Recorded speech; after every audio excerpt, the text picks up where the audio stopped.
Good afternoon, everyone. Welcome to our first class. Can you guys hear me okay?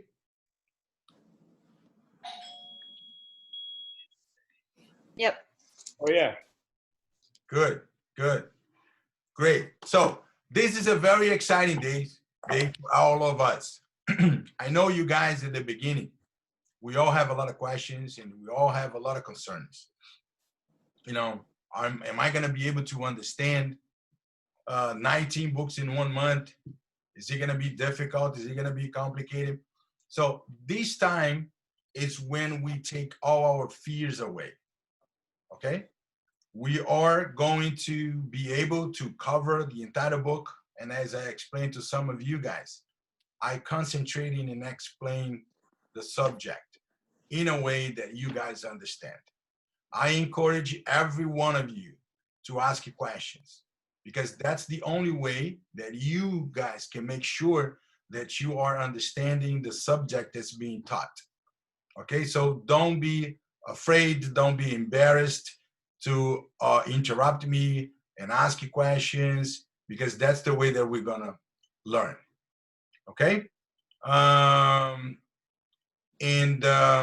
one of the things that we're gonna be talking about is that our class, as we all know, it's 1 month. The classes are Monday, Wednesday, and Thursday from 6:30 to 10:30. And the last week, we also have Saturday and Sunday from 9 a.m. to 6 p.m. Okay? At the end of every chapter, I'm going to give you guys some highlights. The highlights will help you guys to understand and prepare yourself for the school exam. Okay? The school will be on Monday at 2 o'clock. That's the time that we're going to start our test. Let me share my screen with you and let me ask you a question. Who is afraid of math? There's a people that they are afraid of math. Be honest. Who is afraid of math? Nobody? I'm not. You're not. And who are you? Guilherme. Guilherme. Tudo bem, Guilherme? Tudo bem, você? Tudo ótimo. Now I can see you. Yeah. It was off my camera. Good. Gabriela, can you turn on your camera, please? Can you see me, Alexandra? No, Alexandra, I don't see you. Oh, yes. How you doing, Alexandra? I'm fine, thank you. Nice to meet you. Nice to meet Hello, you too. guys. Yeah. Hello, guys. Hello. It's a good time for us to introduce ourselves. It's a small group, and for us to feel more comfortable with each other, so you guys will be comfortable to ask questions and don't be embarrassed about it. I'm going to start with myself, okay?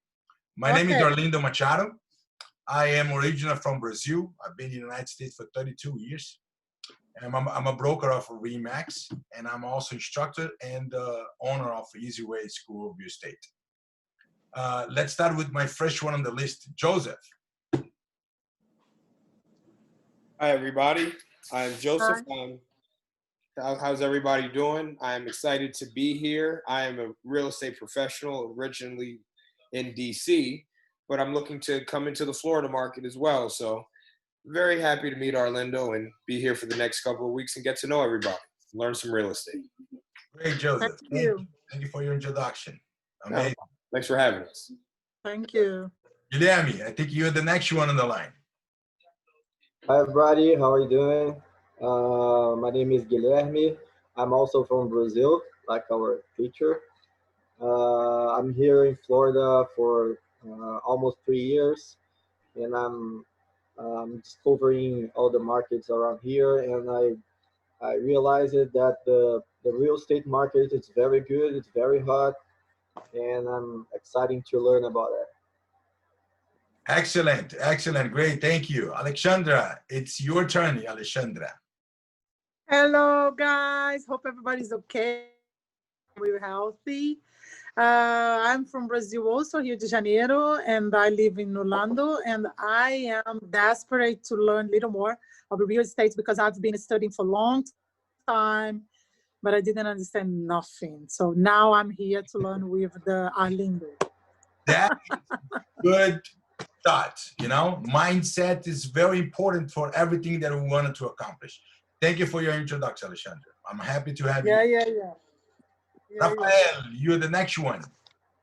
Hi there, Rafael here. I'm living in Orlando for 2 years now.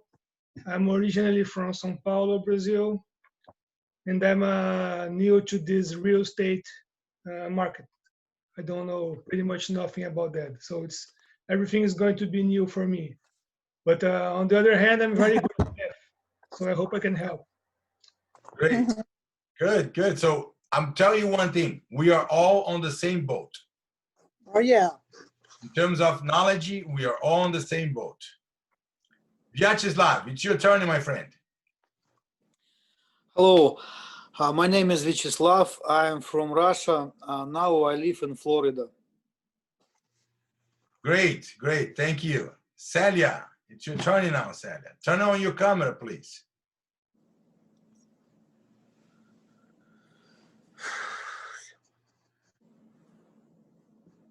Celia? I think she's here, but she's not hearing us. So the microphone maybe. Yeah, maybe she's not listening.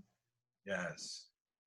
Maybe her camera is Turn to off. Gabriela. Gabriela, please turn on your camera. Introduce yourself, please.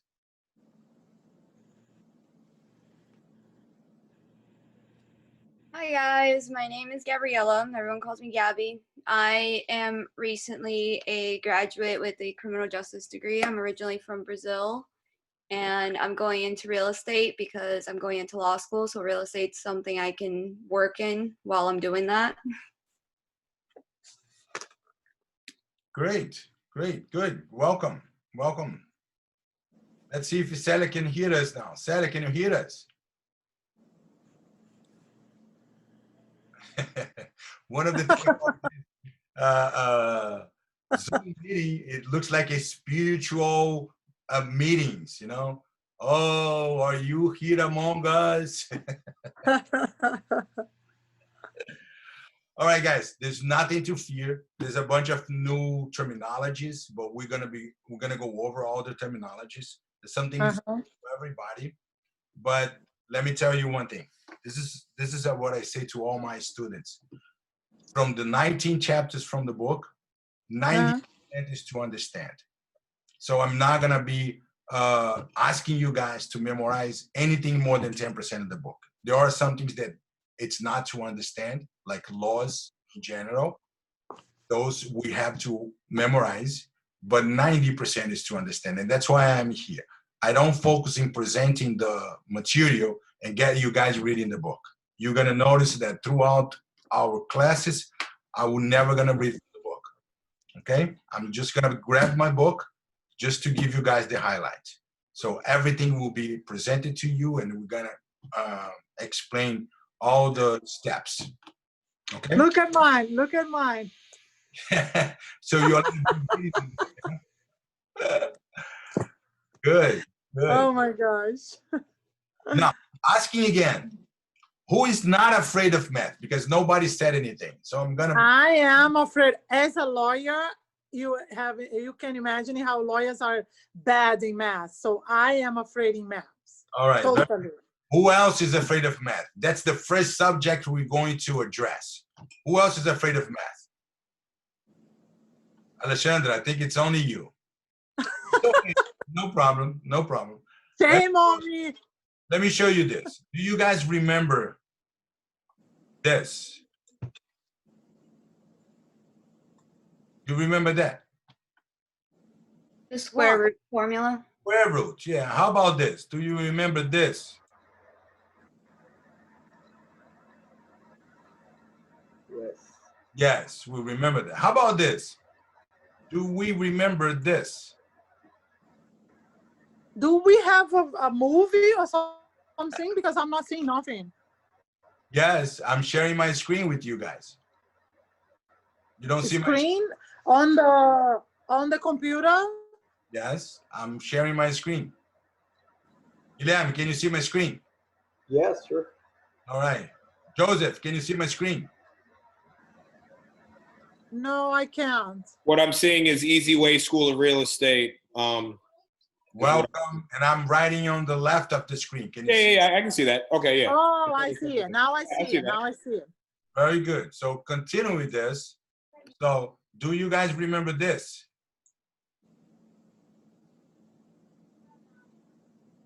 No, right? No. Nobody remember that anymore, right? Guess what? What's that? Sine, cosine, square root, all None that? of this is gonna be in your test. So there's nothing to be afraid of, okay? So do you remember this? No. Oh, yeah, of course. Yeah.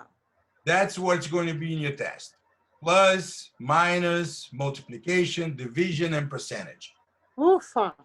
So nothing to be afraid of, okay? Math is the easiest part in our course. Mm-hmm.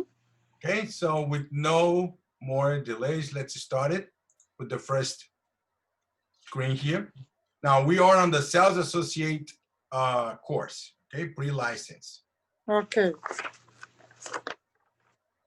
And it's a 63 hours, as we all know. And from the 63 hours, you guys can miss up to 8 hours. So if you plan to miss any classes, don't miss Saturday and Sunday, because Saturday and Sunday, it's 9 hours, okay? Okay. Okay. Try not to miss. One day, it's a lot of information. So try to not to miss any days. And that, let me ask you one thing. I want to point out, because this is very important and it happens in every class. Even though I say the same thing on the first day, on the last day, the same thing happens, okay?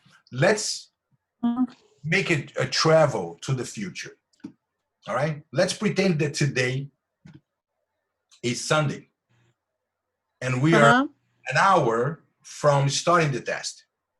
And you are oh my gosh, I didn't prepare myself. I didn't study as much as I should.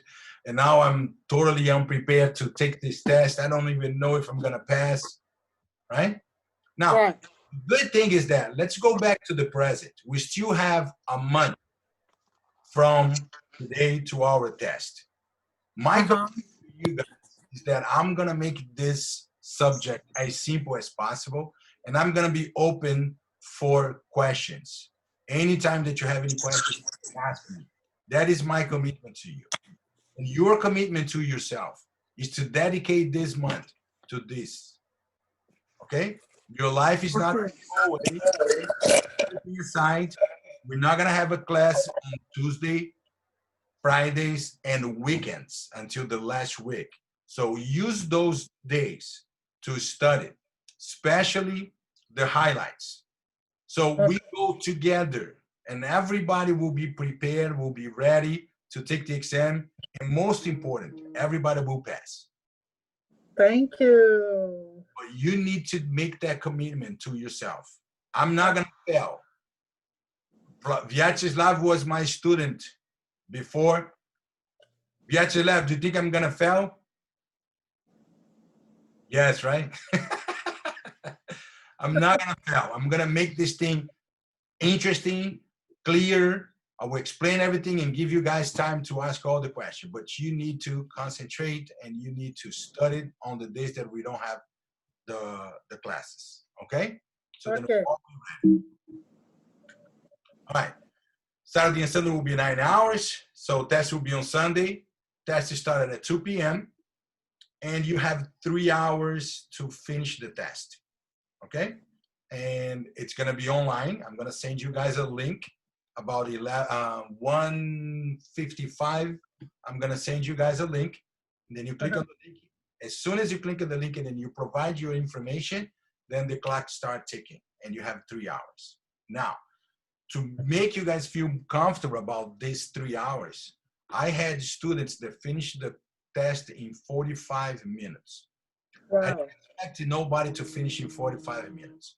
I always say that it's not a competition. If you score 70%, you're a winner. Yeah. There's no competition. You can take 45 minutes to finish your test. You can take 3 hours to finish your test. But I point that just for you to know that 3 hours is more than enough. Uh-huh. You don't have to rush. And but when it gets 3 hours, it finishes, right? Right.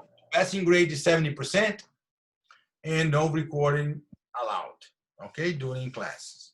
I do have in our website, and I'm gonna send it to you today, the link, the username and password for you guys to access the videos on the website. I have Okay. series of video explaining math. And some of them I'm gonna tell you the day before. I'm gonna tell you guys, go and watch the video, and then I'm gonna teach in class. In class is gonna be just a review, okay? So Okay. every time that you want, you can go back and watch the videos again. We good? Good. All right, great. So let's start it.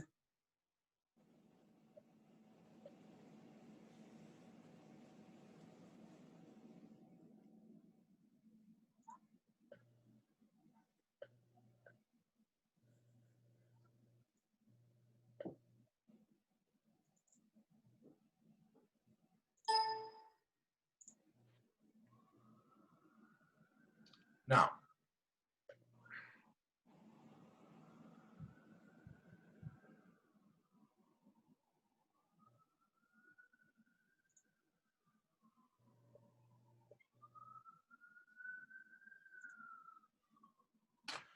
all right, good.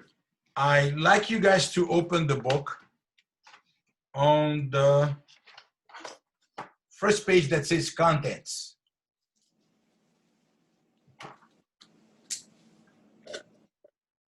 What I'm gonna give you guys is the number of questions per chapter. And that goes for your school exam and your state exam. Why do I do that? Let's say you have your exam and you need to study and you don't have much time. Which chapters would you concentrate more? The ones that has only one question or those that have 10 questions? 10 questions. 10 questions, right? You're not gonna waste the time with Yeah. that has only one question. But Yeah. that just in case you don't have time. But we do have, okay? But that's what I'm gonna tell you. How many questions per chapter? That is for your school exam and also for the state exam. All right. So did you find it? Contents? Uh-huh. All right. Write down next to Unit 1. Unit 1 has one question. For real? It's the second page of the book that says contents, and then shows all 19 units. Unit 1, Unit 2, Unit 3. Did you find it?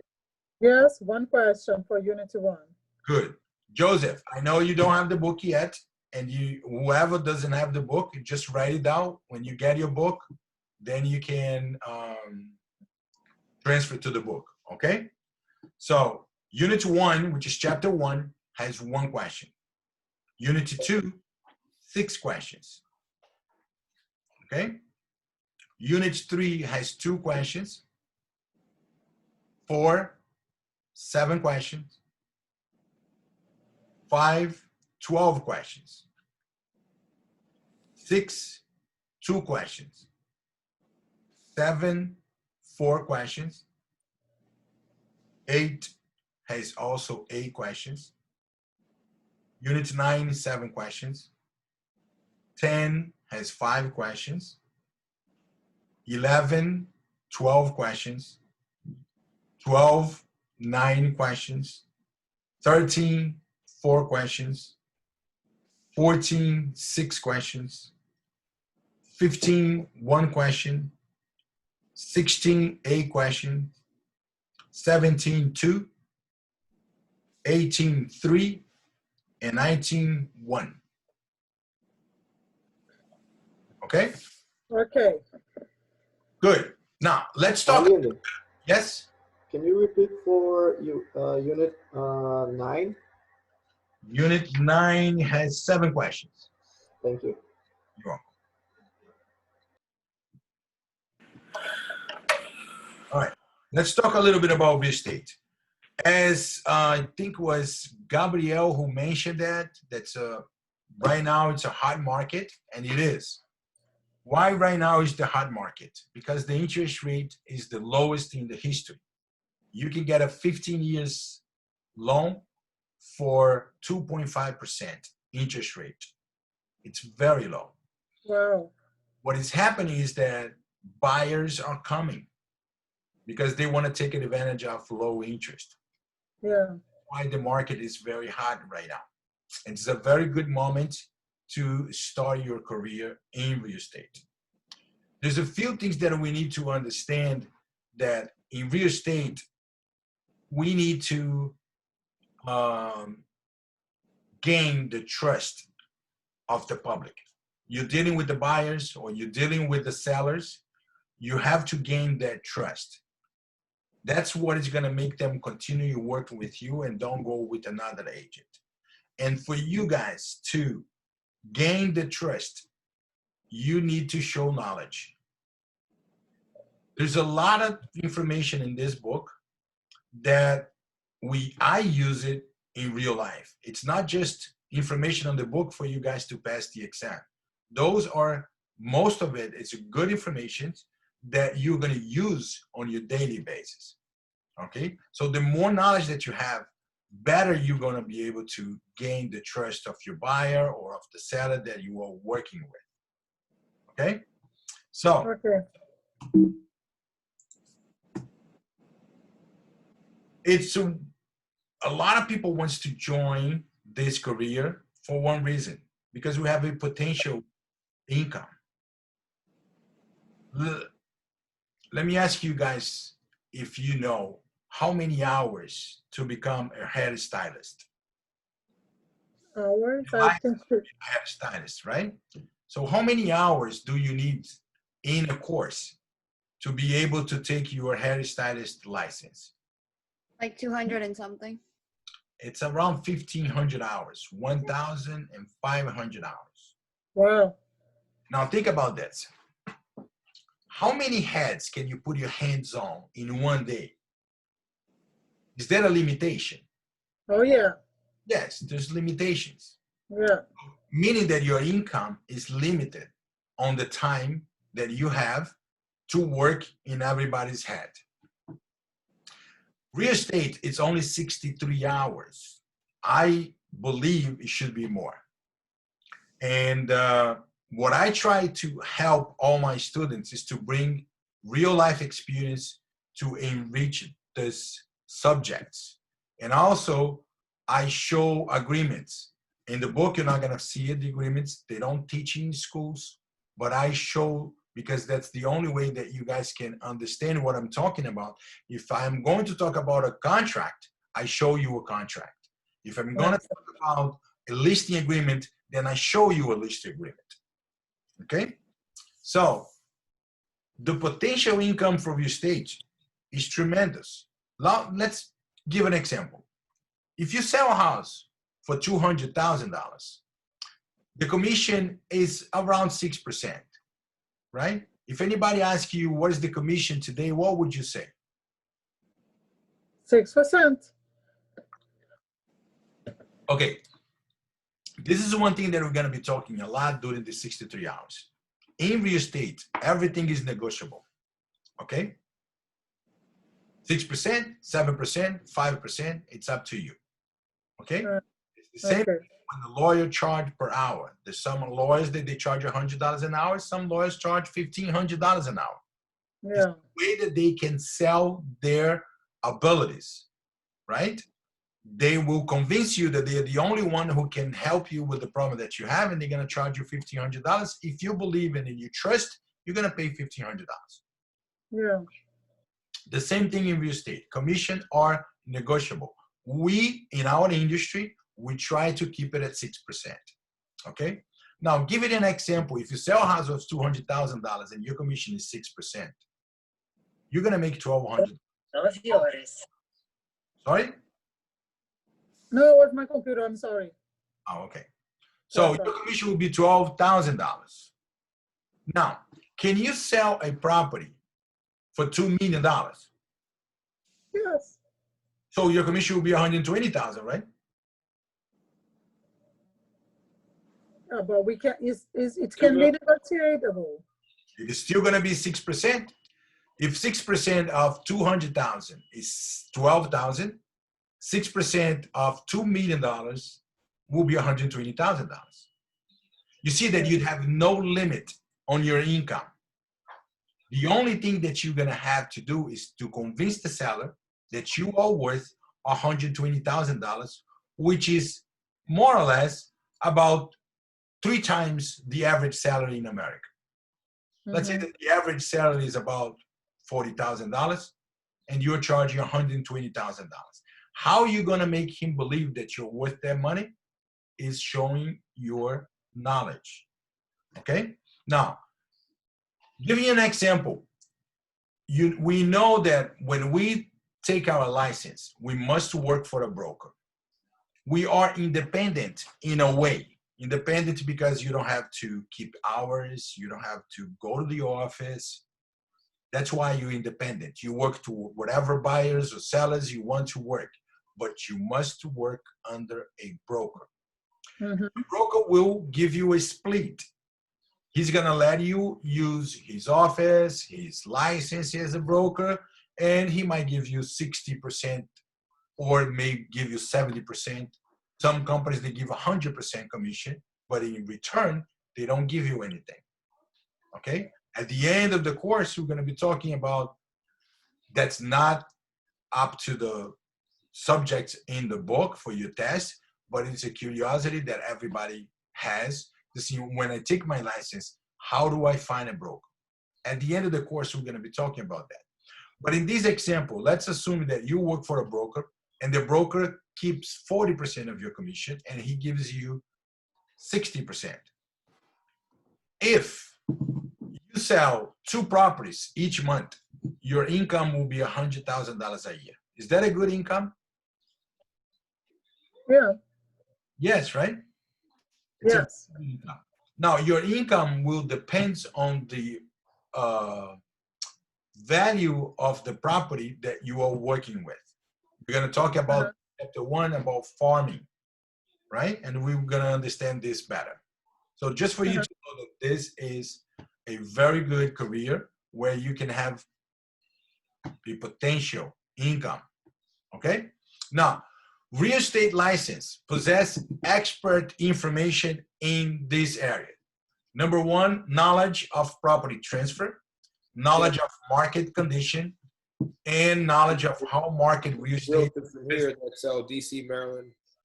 I'm sorry?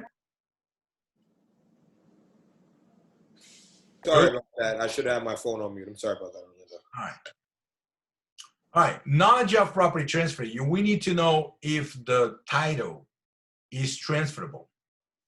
There's many situations where the title might have some problem. You might have some violations, which makes it difficult to transfer from the seller to the buyer. I'll give you guys an example. I was working with an investor, and they were looking to purchase a property, a multifamily, with minimum 8 units. Okay, that's what a multifamily is. You guys don't know. It's 1 building with 2 apartments, 3, 4. Those are called multifamily. Single family is 1 house with only 1 house.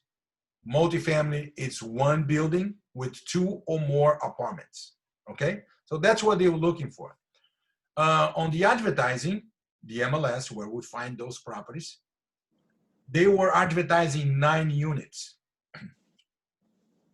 When I look into the public records, it shows that that building has 7 units. Now, do you believe we have a problem here? Yes. Yes, right? Because the public record shows 7 units, but he has 9 units. So I called the seller and I said, Mr. Seller, what's going on with the property? You are advertising 9 units, but the public record shows only 7 units. And he said, oh no, because we wanted to increase our income. So I took one of the units that had 3 bedrooms and I close a wall and they close a door, and I made 2 units, 1 bedroom and 1 studio. And now 7 units become 9 units. So I asked him, oh, that's fine. Did you take a permit to do that? And he said, no, I didn't take a permit. Are you going to fix it? He said, no. The only thing I can do is to bring down the wall and open the door and make it a 3 units again, but the income is going to reduce, right? So that doesn't interest the buyer. So that's one job that we have also, is to look into the title and see if everything is okay with the title. So we need knowledge on the title. Knowledge on market conditions is, example, right now, there are some areas that are not moving. Example, Sunny Isles, it's one area here in Miami, and mostly luxury properties on the beach. And it's not moving.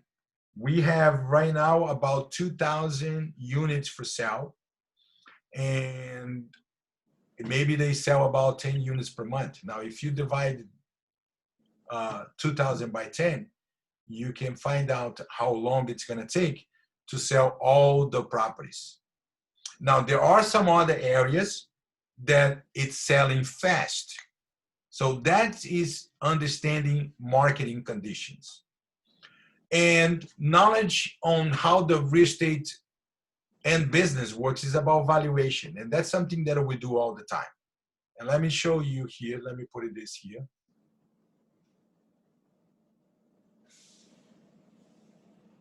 That's something that we do all the time, which is called CMA. CMA is comparative market analysis.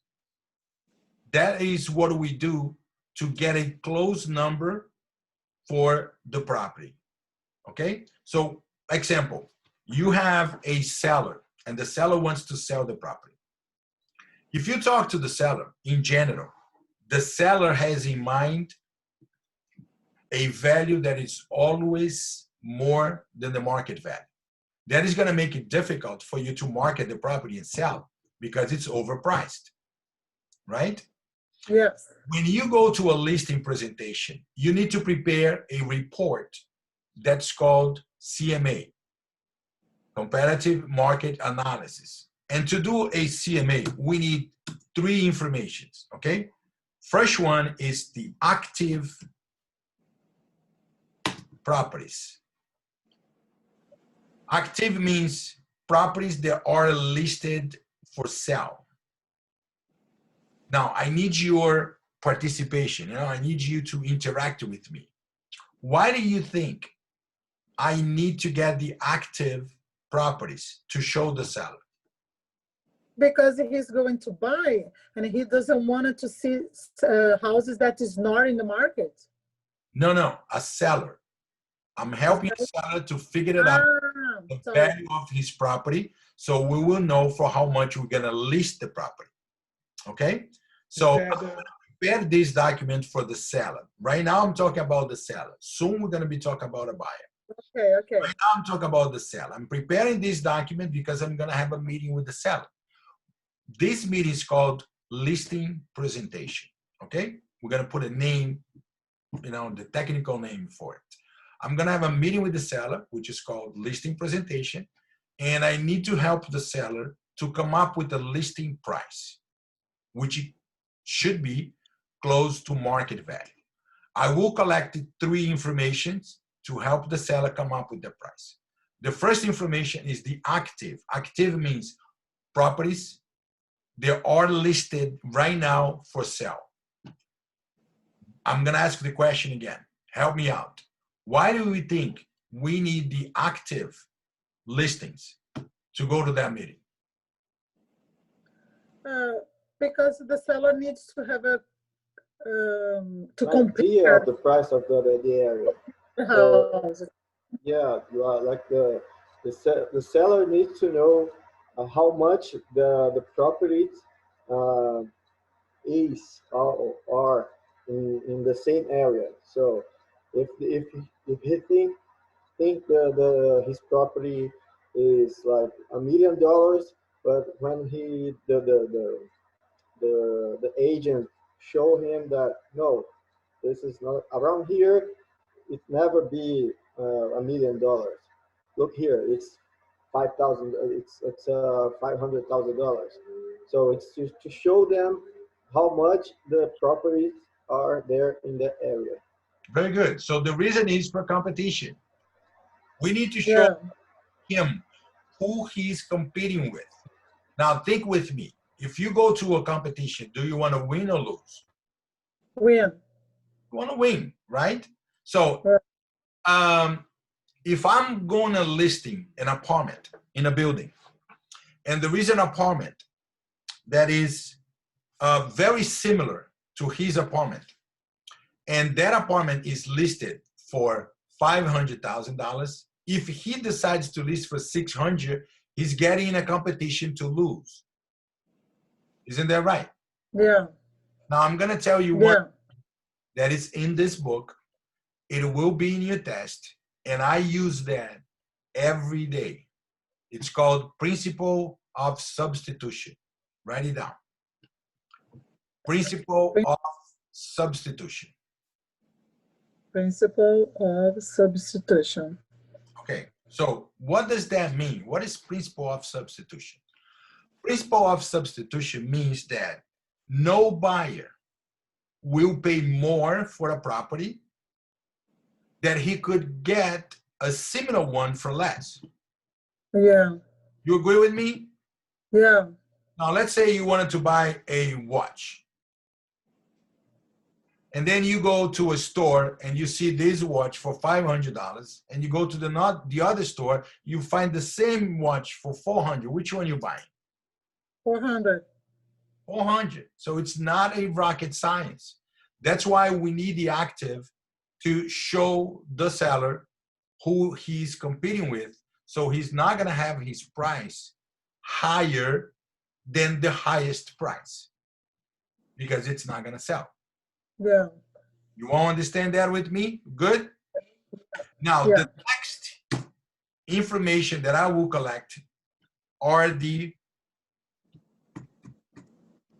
expired listings. Now, comes a question to you, all of you. Gabriela, I still don't see you. I don't know if you are with us. Now I see you. Now I see her. Hi, Gabriela. All right, question that goes to all of you. Why do you think a house doesn't sell? It could be, I'll give you some options, then you tell me. It could be condition. Yeah.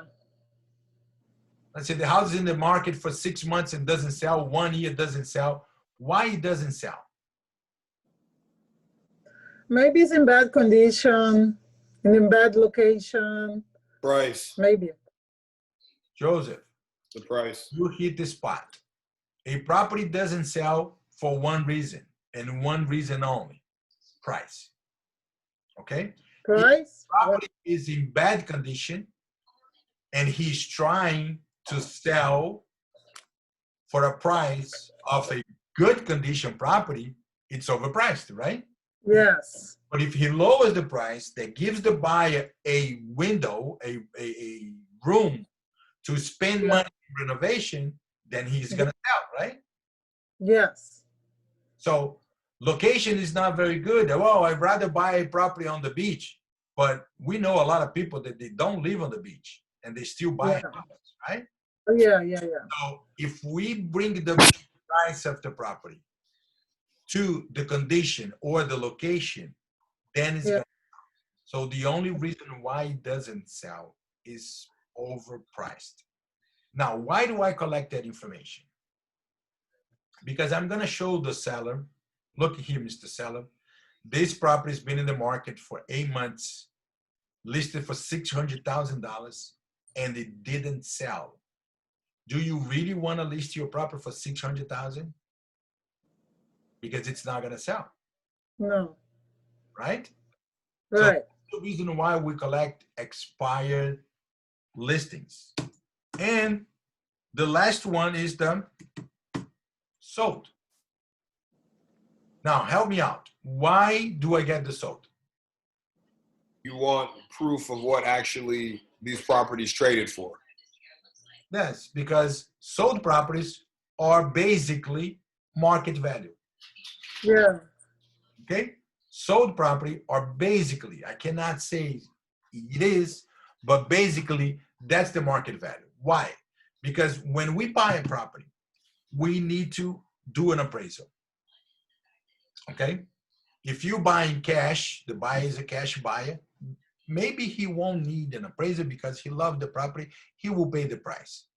But in our industry, 90% of all real estate transactions are financing. Okay, so then the bank will require an appraiser because the bank wants to see the market value. Right? So the appraiser are going to use the sold. The appraiser is not going to use the active. Active is for us to do a CMA. The appraiser are not going to use expired. Expired is for us to do a CMA. The appraiser are only going to use sold because sold is market value.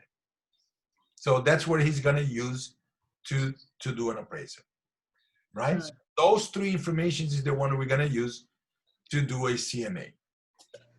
Now, who can do a CMA? We all licensed, we can do a CMA. Right. Right? We all can do a CMA. How about an appraisal? Can we do an appraisal? No, only if you are certified. An appraiser is certified to give one, right? Well, the answer for my question will be yes if. Okay? Yes if. It is right that you have to be a certified appraiser to do an appraisal. But I can still do an appraisal if, I'm going to tell you the ifs, okay? The property is $250,000 or less. Number one. Number two, it's not a federally related transaction. Now I'm going to translate that. What is federally related transaction? When the bank is not involved. Very simple. Bank is not. If the bank is involved, even if the property is worth 100,000, can I do it? No. No, that will require a certified appraiser. Okay, but give an example. Someone asked me to do an appraisal for a property that the guy is refinancing. Can I do it? No, because there is bank involved. Very good. No, because there's bank involved. Now, an attorney called me and said, Arlindo, I need you to do an appraisal for a property because I'm working on a divorce. Can I do it? Yes. Yes, because there's no bank involved, then I can do it if it's less than $250,000. And there is one more condition that I'm going to tell you later.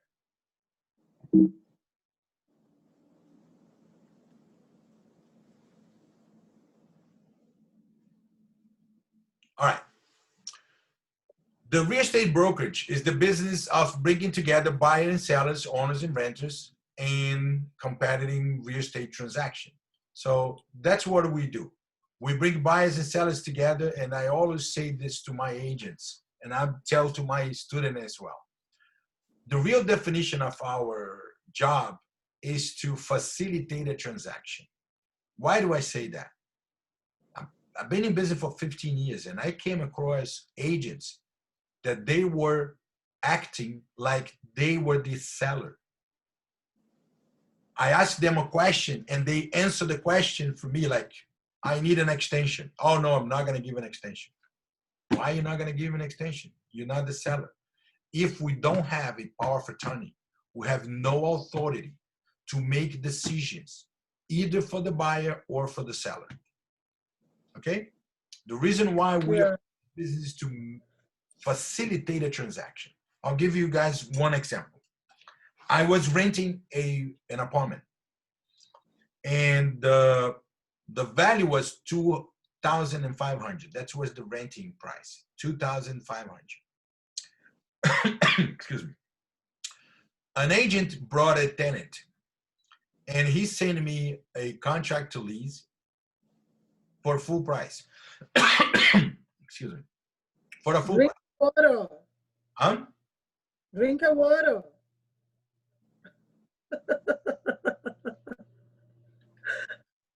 I'm drinking milk. Right in hand. So he gave me a full price. I submitted to the landlord. The landlord, of course, accepted full price. There's nothing to negotiate. And we signed the lease agreement. 10 days after we signed the lease agreement, we already under contract. He calls me and say, Orlando, the buyer is asking the seller to help painting the apartment and cleaning the carpet. Now, question to you guys. Is this a time for he to negotiate anything? No, after to sign the contract. When was the time for him to negotiate that? The inspection period. Before the contract to be signed. That's a renting. Before. Oh, it's renting, sir. Yeah, renting. So before we sign the contract, he should send me the offer. When he said, I will pay $2,500, he should put that if the seller paints and clean the carpet. But he didn't. Now we signed the contract. Is he in a position to request anything? No. No, not now. What did I tell him? You? Yes. What do you think I told him? This is a real story. This is a real story. What do You you told told him? that you have no power to decide and the contract is done. Well, this is what I told him. I will present your request to the landlord. Remember, my position, it's not to make a decision for nobody. I only make a decision for myself. In this case, I'm representing the landlord, but not with the power of attorney. The landlord is the one who should making all the decisions. So I took the offer to the seller, to the landlord. Mr. Landlord, the tenant is requesting if you could help with the painting and cleaning the carpet. Right? Then he told me, Orlando, Right. what do you think about $200? Can we really paint in the house for $200? What do you think I told him?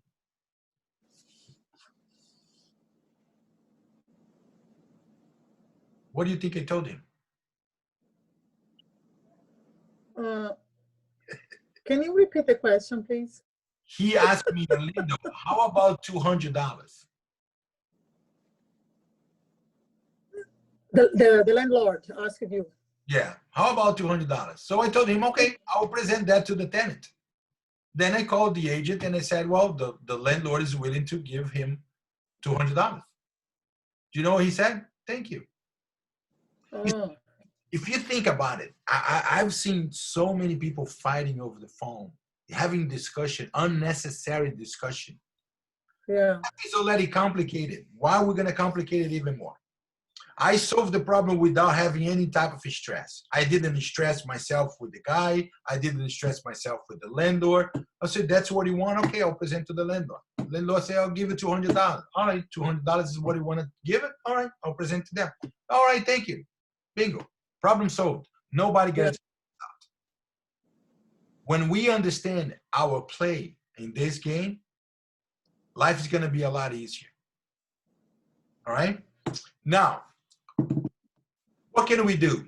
We can sell or lease residential, commercial properties, industrial, agriculture. We can do sell business and counseling. Now, look into all those 6 options there, and I'm going to ask you a question. Which I don't have 6. I have just 5. What is the 6 you told? Counseling. Counseling? Conselho, right? Yeah, counseling will be like a consultation. Okay? Which one of those 6 do you think requires more knowledge? More knowledge? Mm-hmm. Agricultural. No, counseling. Yeah. Counseling. Hit the nail. Counseling is the one that requires more knowledge because you're gonna Yeah. be counseling in different situations. You're gonna be maybe working with us with an investor that wants to invest his money here, and he wants to sit down with you and learn, understand, and you're gonna have to give him a lot of information. So counseling is one that requires more knowledge. Yeah. Now, you need. May I have a question? Huh? Yes. Go ahead. On day 6, if we have a counseling, we have a full responsibility of the counseling. But in the other 5, we are just in the middle of the negotiation. Doesn't matter which one they are choose, we are just to presenting sellers and buyer, right? Or do we have the full responsibility also? No, full responsibility. We're gonna come on chapter 4. Okay. You do okay. have responsibilities to represent your buyer in the best way possible. Okay. Okay. You have to represent your buyer in the best way possible. He tells you what he wants. You're gonna looking for exactly what he wants, and you're gonna go an extra mile. If you need to go an extra mile, you have to go an extra mile. Okay. So to understanding more about that property that you're gonna show him, right? If it's a commercial, if it's a residential, you need to understand that and give him education sometimes. But of course, in counseling, it requires a lot more education. Okay.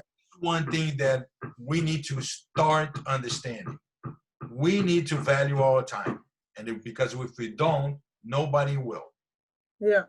We need to value our time.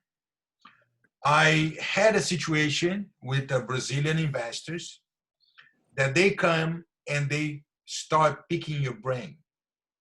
They want to learn everything you know. And they start picking your brain, asking you a bunch of different questions, calling you every day. I know. They want to see properties, right? And at the end of the day, they don't close anything. So what do? I sit down with the investors. There's this guy, he came to me and he said, Arlindo, in 5 years from now, I want to move to the United States. But I wanted to start investing now. So when I move, I will be able to, continue with that. But I'm not going to be here. So he needs to invest in something that doesn't require management, right? So I was giving him some options. So then I told him, look, this is how I do, because that conversation was going too far. We were already talking for months. And then I told him, look, I'm going to work with you as counselor, and I'm charged $250 an hour, and I'm going to charge you 10 hours in advance. But this is the most important question you're going to, most important information you're going to give me. As soon as you close your first deal, I will credit that money back to you. So if you understand, this is not a loss to the buyer. He's going to give me $2,500, but when he closes the deal, he's going to get that money back. So that's not an expense. Yeah. If he says no, guess what? He's not serious. Intention to buy anything. So can you say that you lost the buyer? No. No, because you can lose what you don't have. I can hear some noise in the background. Let me mute you all. All right, when you need to talk, you're gonna have to unmute yourself. So avoiding background sounds to bother the class, okay? You just unmute yourself and then you can talk. Okay, so that's what I do. I charge for counseling, and I charge the money back to them at closing, and everybody's happy. And that's what we need to do. We need to value our time. Okay? Now, licensed who engage in sale, purchase, or lease of business are called business brokers. Let me explain why this subject is here. It's important for us to know for our career in real estate and also for our test.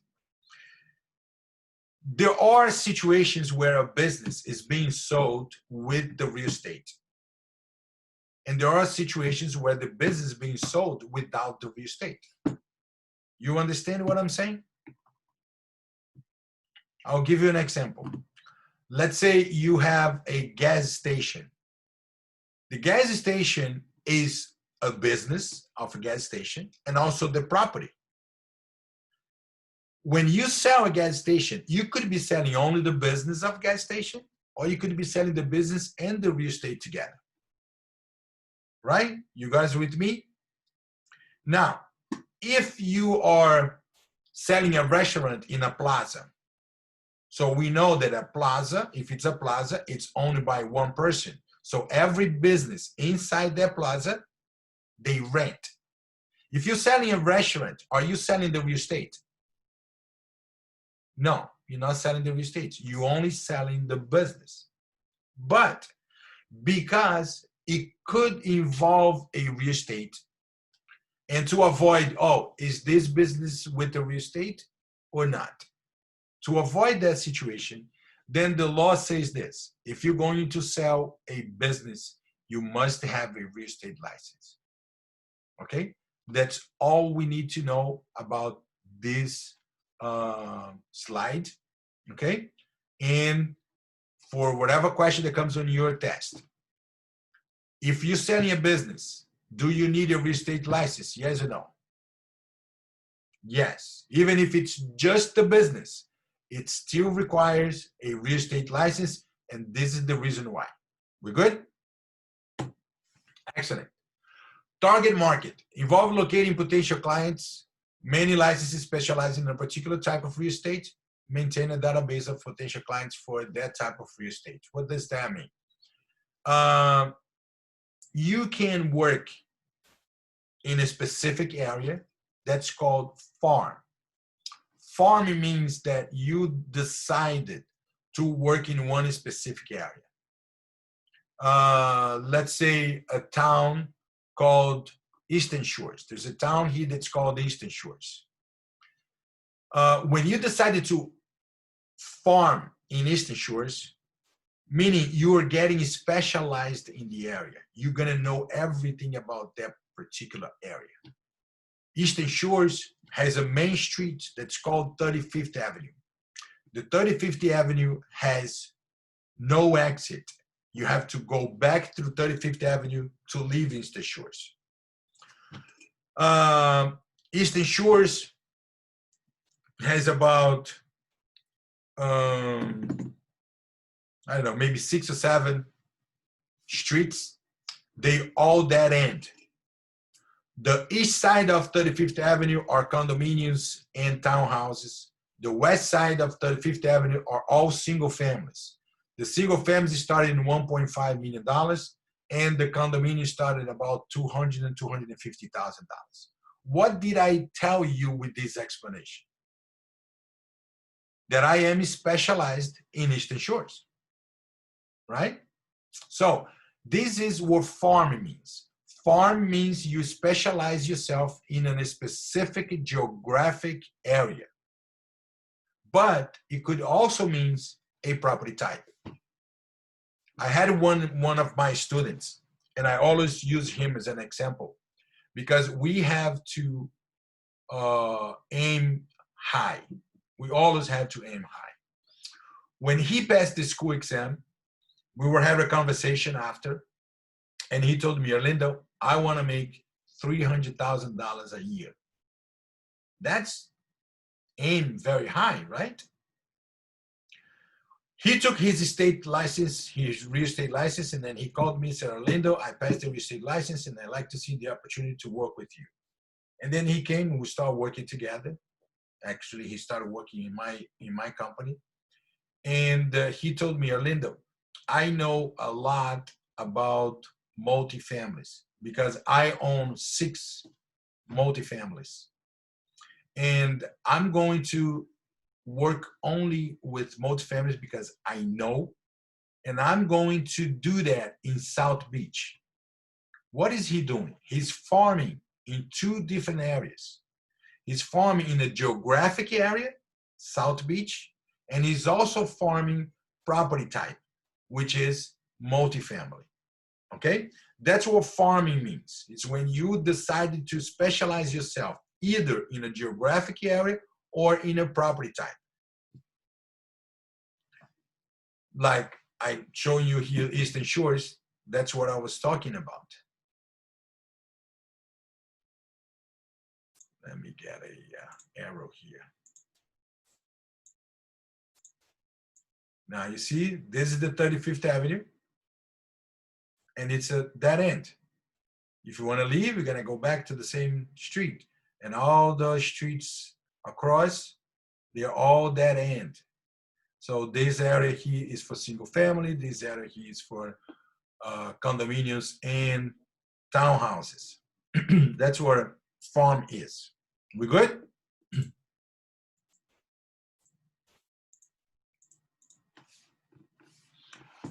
Now, one of the good important things on real estate is to do follow-ups. Follow-ups with your past clients, follow up with the people that we are getting in contact with. If you want to be successful in real estate, I tell my agents, you need to talk to 10 different people every day. Every day you talk to 10 different people. And every time that you hang up, you ask them one important question. That one important question gave me a good sell, and I'm going to tell you what it is. I had a seller. He contacted me to sell his apartment here in Sunny Isles. I listed his apartment, and I think it took 3 months, and the property was sold. At the day of closing, he didn't come to closing. He signed from where he was. And I gave him a call to thank him for the opportunity for his business. And I end the conversation with one question. What can I do for you in the real estate business? He heard the question and he told me, no, Orlando, I wanted to buy a condominium that has a marina because I have my boat and I want to put my boat there. I want to dock my boat in my marina. So if I didn't ask that question, I would not get this new business from him. So write down that question and use it every time that you hang up the phone. Says, is there anything that I can do for you in the real estate business?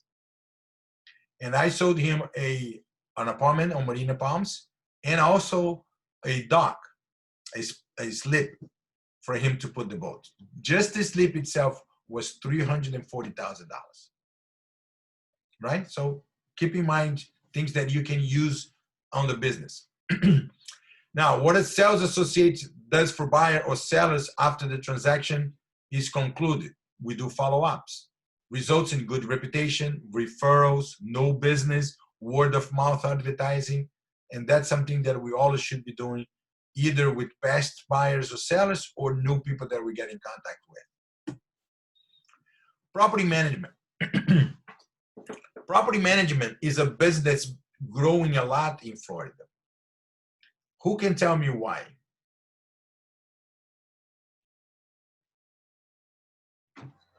I think it's because a lot of people coming from north run away of the cold. I don't know if it's, I think it's happening all the time here in Florida. Properties management of properties, it's like houses, right? It's No, not property business. management is a company that will manage your property for yourself. That's what Oh, property management is. It's a company that will manage your property for you. oh, it's like managing your, if you want to buy a house to do Airbnb. It could be too, yes. But in general is to, let's say, you're renting your property and then if there's any problem with Okay. the tenant needs to call someone to come and fix my AC, come and fix my seat. It's like a house sitter. It's more like managing. Okay. So the reason why this business is growing a lot in Florida is because of absentee owners. Okay, there's a lot of people that come from other places besides Florida They invested here, they buy properties and they rent, but they're not here to manage. So then they hire a property management to manage the property. If anybody has a problem with the property, AC is not working, we got a leak on the roof, or the sink is not working, or the refrigerator it's not working, they call the property management instead of calling the landlord. You got it? So that's what a property management is. So it's in, why is it growing? Anyone tell me very loud? Why is it growing? I didn't hear you, Alexandra.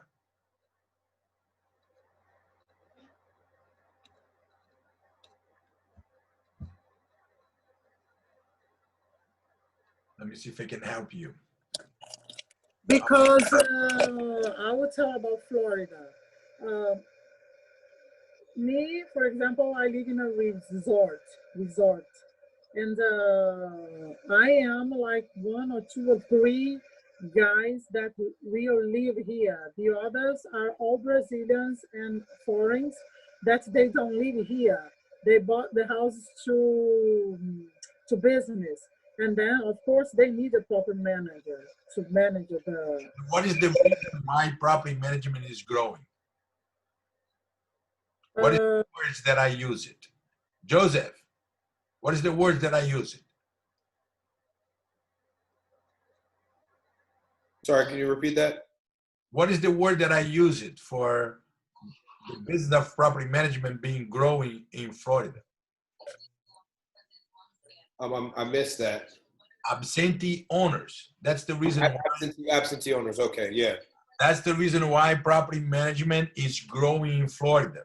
Remember that word because that's how it's going to show on your test. Okay. Absentee. Okay. Why property management is growing in Florida?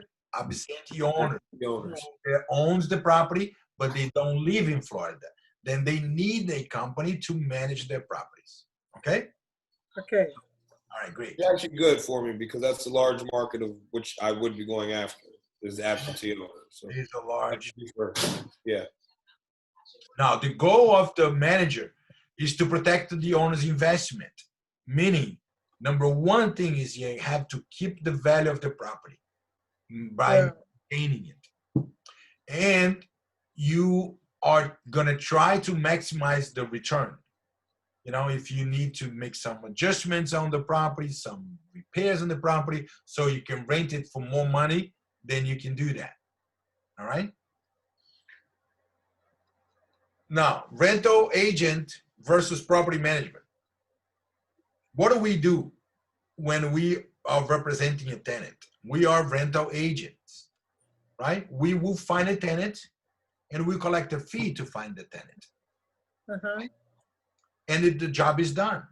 Once you rent the property, you collect your commission, your responsibility is over.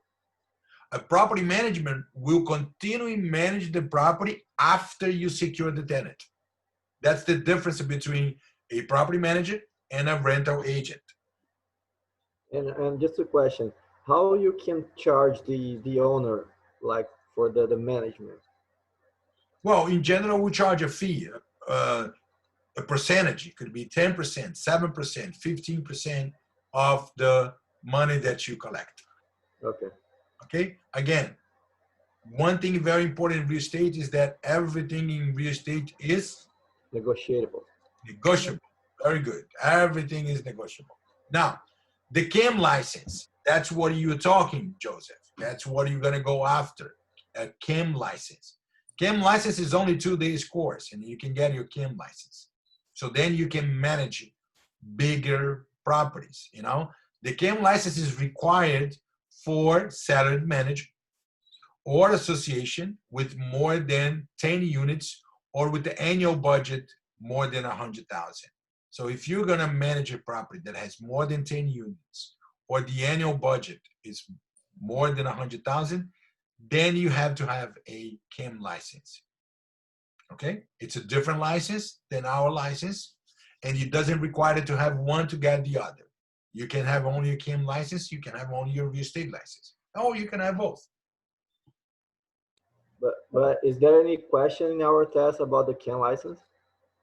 Well, it could be like 10 units or 100,000 annual budget. Okay. Now, what I really want you guys to concentrate in one thing. I call my classes a real estate seminar. If you think about it, we are here to learn about the market, to learn how to become a real estate agent and a successful real estate agent. And you look at this as a real estate seminar where you learn to be a professional. Passing the exam will be simple, will be just a consequence.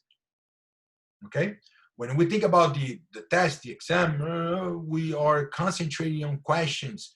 I'm going to try to help you as much as possible so you guys can pass both exams. And I have students that pass the state exam on the first try, just because we're looking into this as a real estate seminar. We good? We good. Now, appraisal. Who do you think needs an appraisal? There's 5 different people or companies that needs an appraisal. Help me out. Who do you think needs an appraisal? Lender. Lender. Very good. Lender. The buyer. Huh? The buyer. Ultimately. Buyer needs an appraisal also. Yes. Who else? Bank. The bank. Lenders. Same thing. Who else? Who else? What the opposite of buyer? Seller. Seller also needs an appraisal, right? Yeah. Now, government needs an appraisal to charge you property taxes, Yeah.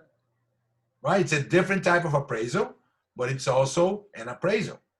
Any Yeah. company, if you need to insure your building, you need to do an appraisal so the insurance know the real value of your property, because they don't want to insure your property for more than the market value. Isn't that right? Yes. So now we know who needs an appraisal.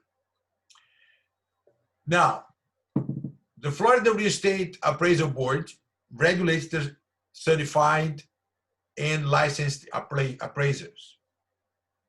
And the appraisal needs to have a bachelor degree. If you wanted to be a certified appraiser, you have to have a bachelor degree. What do you need to be a real estate agent? Real estate, bachelor. No, for real estate.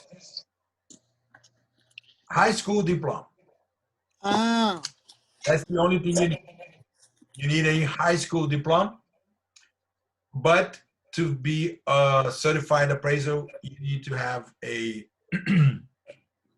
bachelor degree in any area. Doesn't matter which area, but you need to have a bachelor degree. And that's another kind of license, right? I'm sorry? It's another kind of license, right? Yes, it's a different type of license. That's right. And how does the appraiser charge? Their fees has to be based on effort and time. Okay? It's not based on the appraisal value. It's not based on the value of the property. Okay? It's unethical to charge a fee based on the appraised value. Now, let's give you an example. You are an appraiser, okay?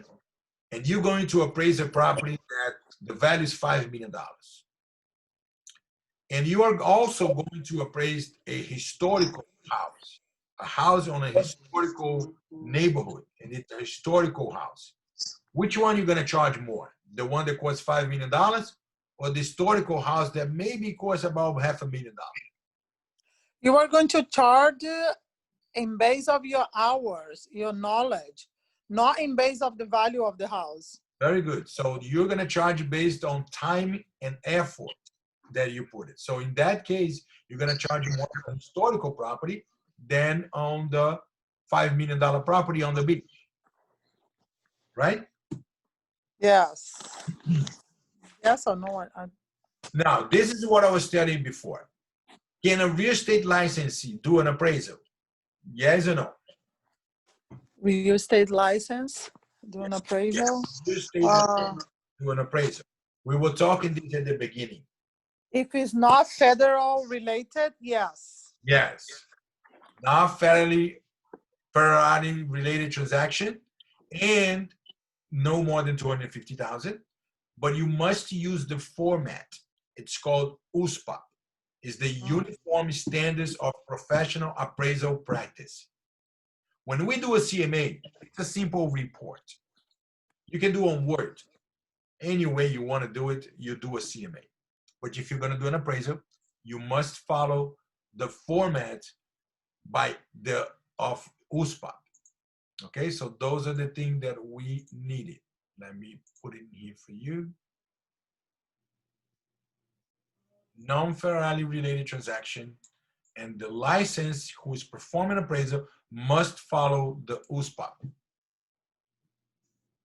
We good? Good. All right, great.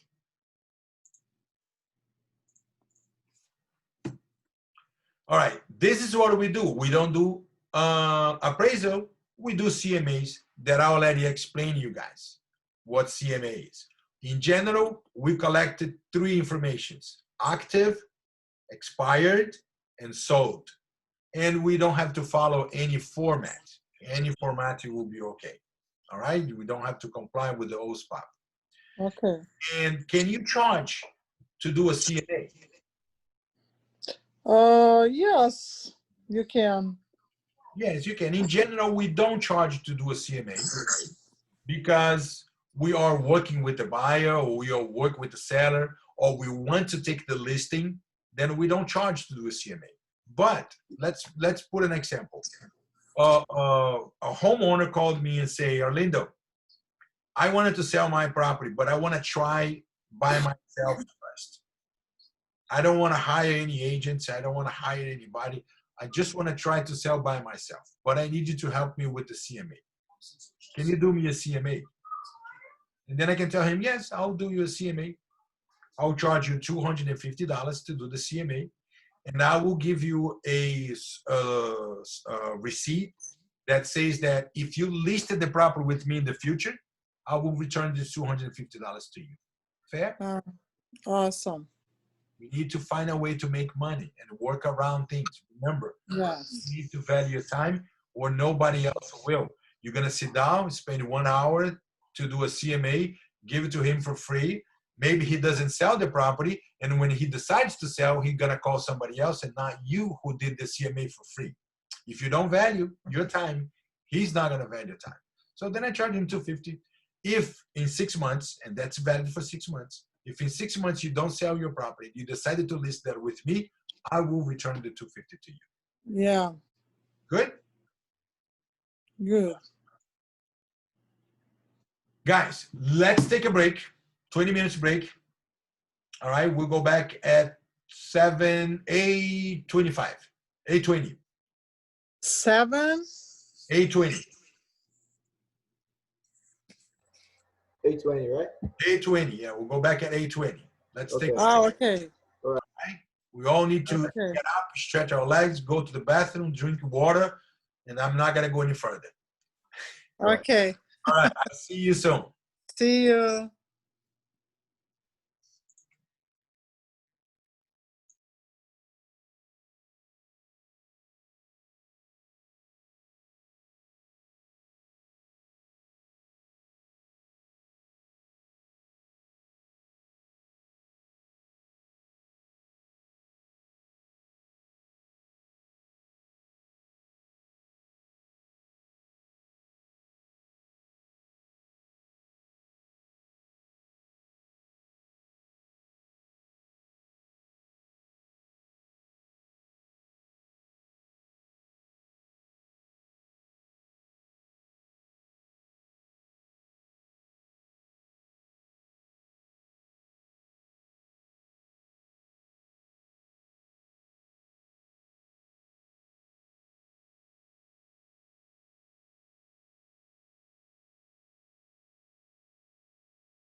Welcome back.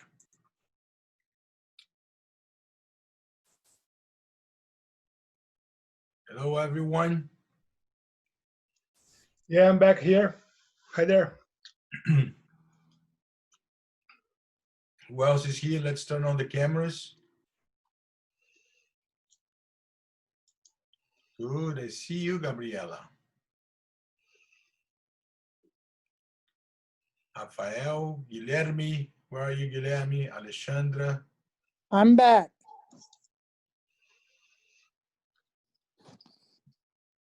Good, Joseph.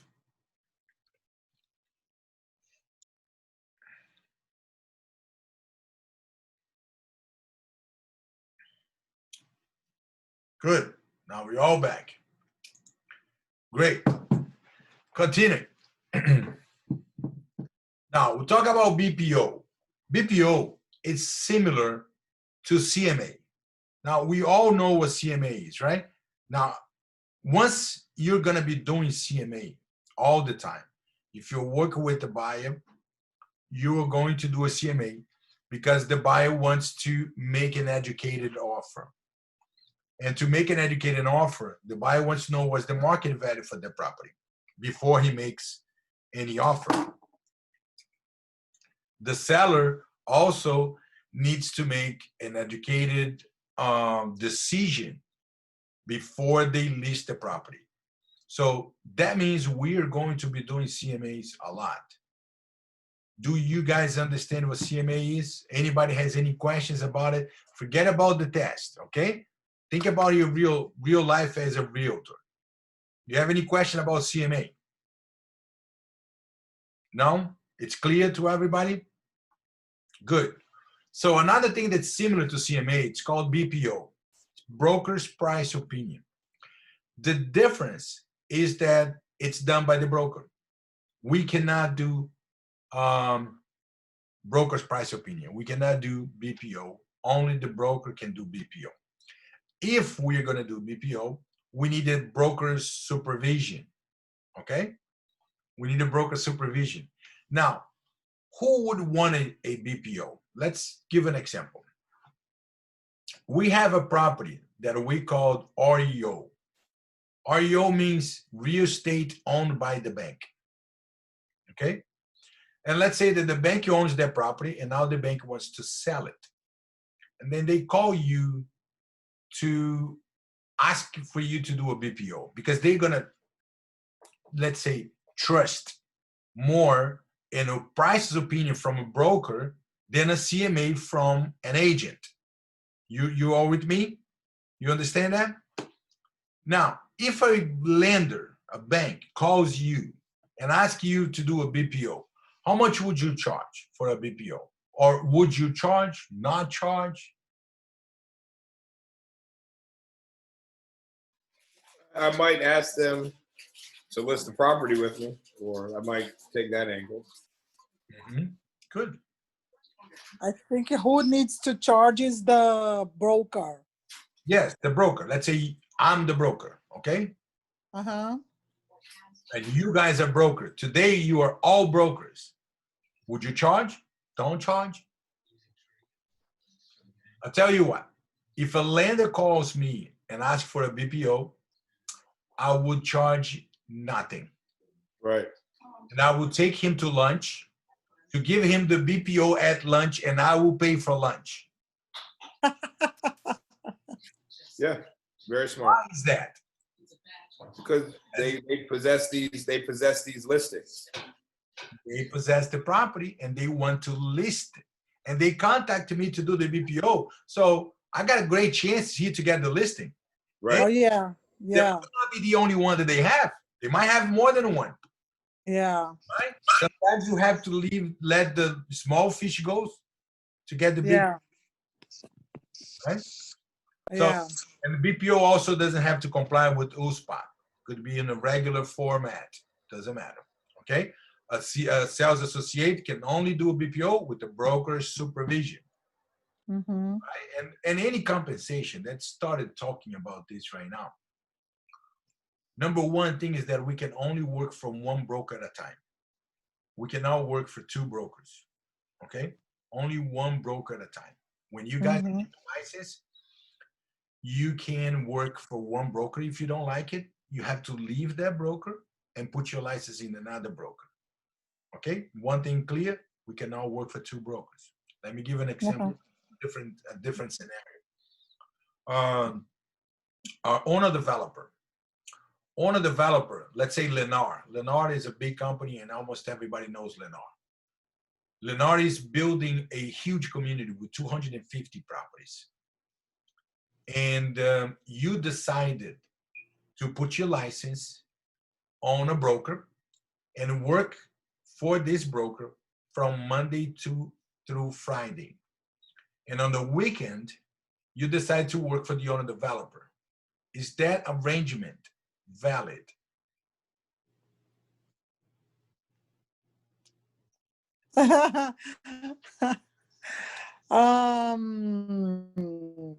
No, you can be under just one of Even if it's an the owner other. developer, he's not a broker, he's an owner developer, you still cannot, okay? You can only work for one broker at a time. Another thing is that you can only be paid by the broker. You cannot get paid by buyer, by seller, okay? If you charge for a BPO, if you charge for a CMA, the check must be made to your broker and your broker will pay you, okay? Only get paid by the broker. Like, give an example. I'm working with a buyer and I'm working with this buyer for 6 months. The buyer is very picky, but I was able to understand what he wants and I showed him the exactly property that he wants to buy. And I was able to negotiate the price for the price that he were willing to pay for. He was very happy with the service that I was providing and he decided the day of the closing to give me $5,000. Can I take it? No. No. He needs to give to the broker. I need to give to the broker and then the broker will pay me, okay? So two things important for us to remember. Number one, we can only work for one broker at a time. Number two, we can only get paid by the broker, not by anybody else. Okay? Okay. Good. Finance. A question, please. I'm sorry? Is this on a sale basis or is it like a full arrangement? No, it's anything. Anything related to real estate, you can only get paid by the broker. Of course, you can have a second job, okay? Not related to real estate. And then you're going to be paid by your employer. Okay. Okay, let's say you are, so I don't know, like an attorney. Real estate and professor. Okay. Yeah. You are an attorney, you can get paid by your clients, by the firm that we work for, no problem. But anything related to real estate has to come from your broker. Okay? Okay. Financing, as we were saying, the finance is the lifeblood of our industry because more than 90% of all real estate transactions are financed, especially now that the interest rate is very low. You know, there is nothing better than to make money using a BPO. Who knows what, not BPO, sorry, OPM. Who knows what OPM means? I don't know. Other people's money. Ah, It's a very I good, was looking on the book. it's a very good way to make money is using other people's money. And right now, it's a very good time to do that. The bank is going to charge you 2.5% or 3%, 2.8% for 30 years. And you can buy a house and get 20, 30% return of your investment. Is it good? Yeah, it's amazing. Awesome. It's amazing, right? Yeah. Now, we need to understand mortgage. That's why the chapter 12 is about mortgages. Not because we're going to generate loans. We're not going to do loans. We're not going to take in loans applications or anything. But one thing that's very important for us to know is that we are the source of information. When you work with the buyer, every question that he has is going to come to you. Oh, yeah. Right? So we are the source of all information. I had one client that the first time I met him, we were talking on the phone, but I never met him. The first time I met him was on the first property that I showed him. He saw the property, and then we stopped at the kitchen. The property was empty, and he asked me, Orlando, if I decide to put an offer in this property, what comes next? You got the question? Now he wants to know the whole process, all the way to closing. Am I going to do the closing? No. Am I going to prepare the closing statement? No. Am I going to do the loan? No. But he's asking me, what is the whole process all the way to closing? So we're going to get all this knowledge with time, of course, but it's important. Now we need to understand, if we want to work in mortgage field, we need to have a license, and that license is called MLO. It's a mortgage loan originator. It's 22 hours course, and then you have to take a federal state test exam. It's not state anymore because of the the crisis in 2008. They changed the whole law for the mortgages. Before it was called mortgage brokers. Anybody that took a license, they took a mortgage broker's license. And right now it's mortgage loan originator. And if you want to, you can take the MLO license and you can be on both sides of the deal. No, not on FHA. We're going to talk about FHA soon because the government insures loans through FHA. And they understand that that would be a conflict of interest. But if you're working on a conventional loan, like a regular loan, you can be the real estate, the sales associate representing the buyer, and you can also be the loan originator who's originating the loan. Okay? Okay. One thing important here is this: we cannot ask or offer referral. And this is one thing we need to learn and rewrite the story in Florida, especially here in Miami. People are used to offer referrals, you know, new associates or old associates with experience. They go to buildings, they talk to the concierge, and then they tell them, look, this is my business card. If you find me a buyer or a seller, you know, I'll help you out. This is illegal. We cannot give anybody a referral fee if they are not licensed. And we cannot ask for a referral fee. So let's say I have a buyer and I always work with 2 different lenders, 2-3 different lenders. And when the buyer comes to me, in general, they come without a pre-qualification letter.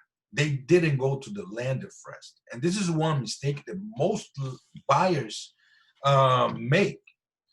Why? Because when they decide to buy a house, the first thing they want to do is see houses. Yeah. They don't even know if they can afford their property. Yeah. They don't know if the monthly income will be sufficient for them to be qualified for the loan. Maybe it will be a lower price of the house or the credit score, but they always come to us first. And this is what we need to do. We need to refer the buyers to a loan originator, so the loan originator will pre-qualify the buyer. Okay? So when I call my loan originator and I say, look, I have a buyer, he's buying a house at $5 million, and I'm gonna send him to you for you to pre-qualify him. And once the deal is done, I want a 10% of your commission. Is that okay? No. No, no. Against the law, right? It's against the law. It's illegal to receive referral fees if you're not involved or licensed on the transaction, okay, on the work. So you can't get referral fees from a loan originator, and you cannot give a referral fee to the loan originator or anybody else. Constantly, we already spoke about it, analyze existing or potential problems and provide advice, and needs a lot of knowledge. Now, developing and constructions. Let's bring Lennar back to our example. Let's say Lennar bought a big land, a big piece of land. And they're going to build 300 properties. The first thing that they need to do with that piece, and that happens a lot, especially on golf courses. Here in Miami, we don't have much of a golf course anymore because there's not a lot of people playing golfs, and the majority of them was already bought from a big developer, and they turned that golf course into a huge community. But when they first buy, it's just a piece of land. They need to subdivide the land, right? First thing they need to do is to create a subdivision and created a plot, which is the map of the subdivision of the land, how it's going to be.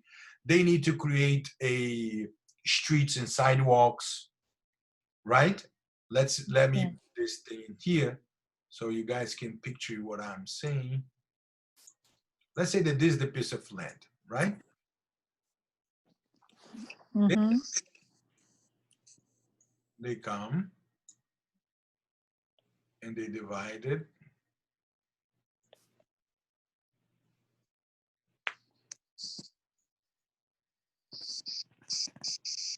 into what we call lots and blocks. Okay? Okay.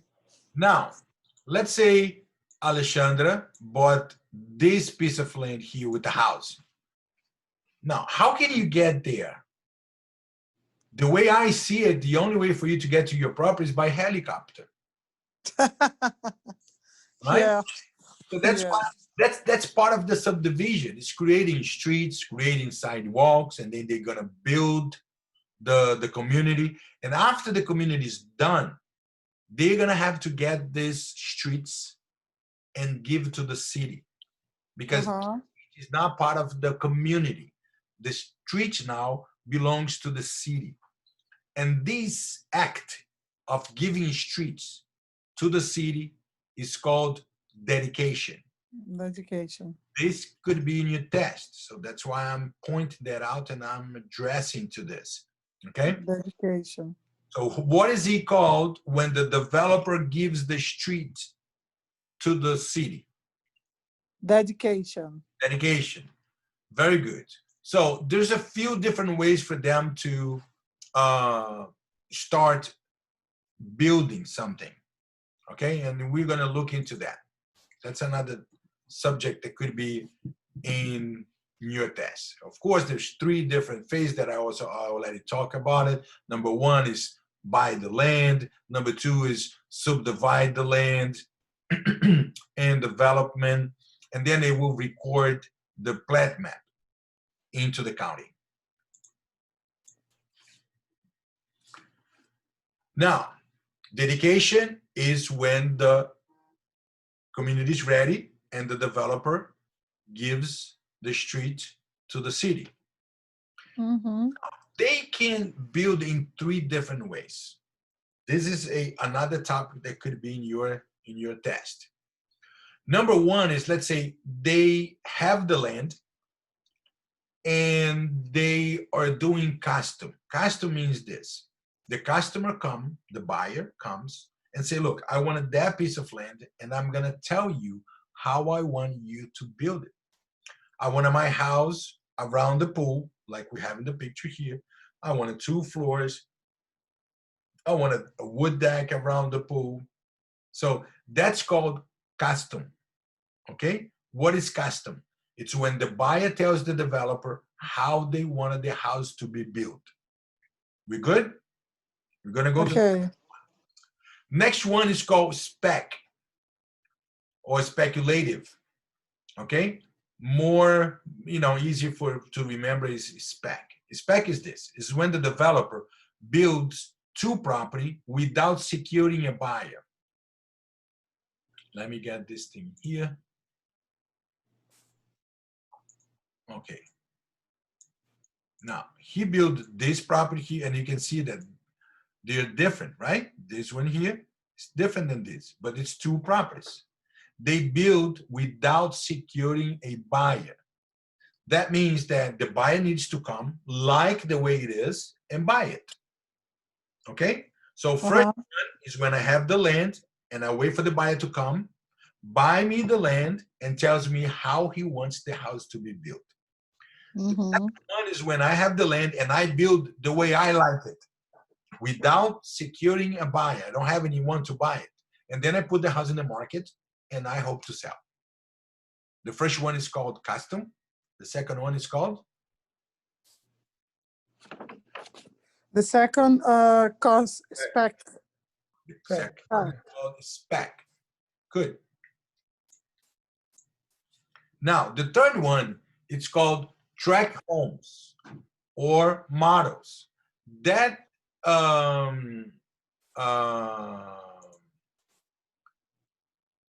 way to sell, it's very common on Lennar.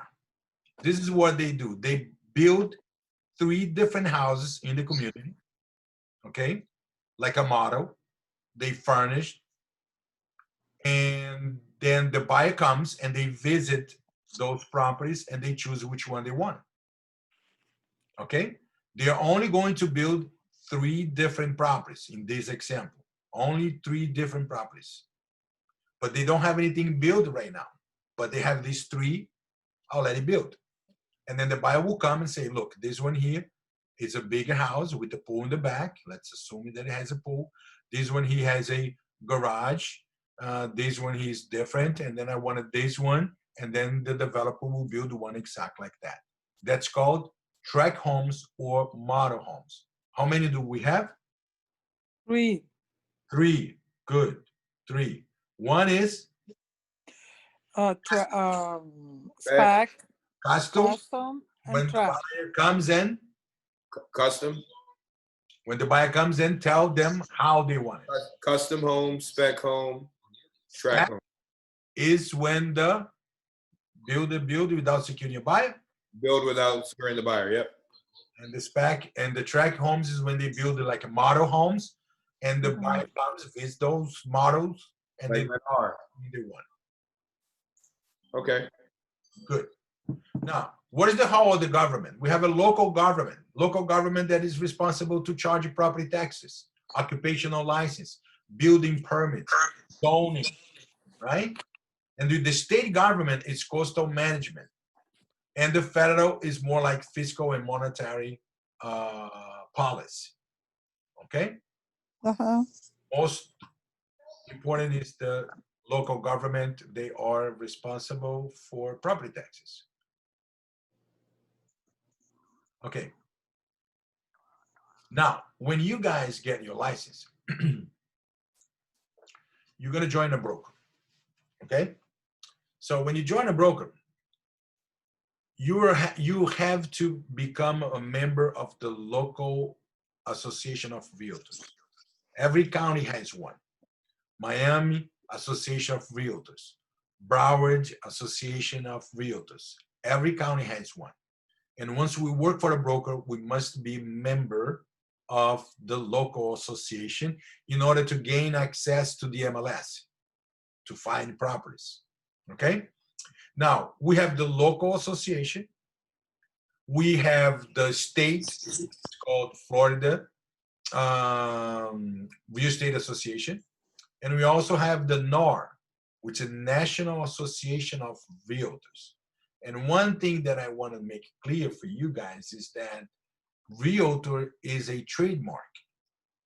You can never use the word realtor or call yourself a realtor if you're not a member of NAR, because NAR is the one who registered the word realtor. Okay? So the word realtor belongs to NAR, and they give us the right to use once we become a member of NAR. We good? Excellent. All right, end of chapter 1. How good was that? Oh, excellent. Now, let me give you the highlights for chapter 1. Okay.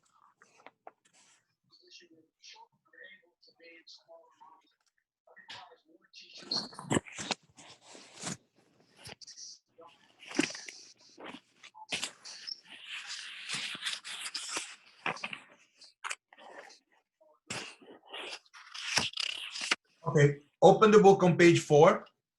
If you don't have the book, just write it down. When the book comes, then you get it.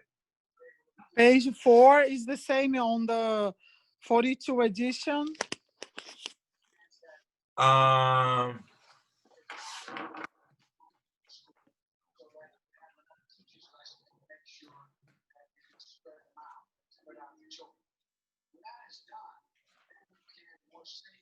Yes. Same one. Okay. Mm-hmm. We're gonna highlight from line 10 through line 14. Line 10 through 14. Oh.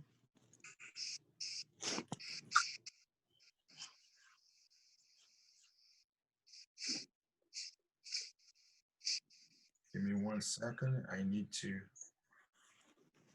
this number. It starts in most states if real property is an asset. Is that? Yeah, there is a presumption in Florida law at the end of line 10. End of line 10 start like this. There is a presumption in Florida law that business will have some sort of real property involved. That's what you're gonna highlight. Okay, all the way to line 14. Now page 8, also the same. You're gonna highlight the end of line 26 to the beginning of line 27. Which page? Page 5. Page 5. Page Oh, 5. page 5. Page 5 is what? Which numbers? End of line 26 to the beginning of line 27. Okay. Property manager who paid by commission. Yes.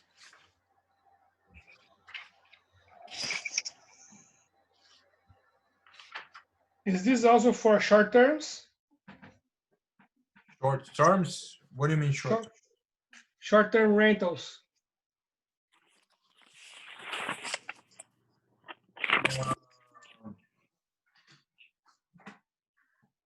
Well, if you're going to work with lease, even if it's short terms, yes, requires a real estate license.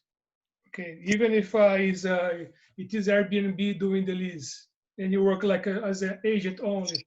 Yes. Okay. All right. Now open the page on open the book on page 13.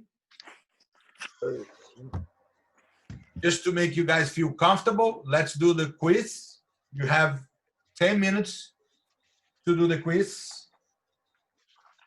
Sorry, what's the page again? Page 14, 13 and 14. Okay. Okay. Okay. I'm gonna mute you all so you have private to do the quiz. Okay? Okay. Okay. See you later. Okay. Which stage must true regarding the use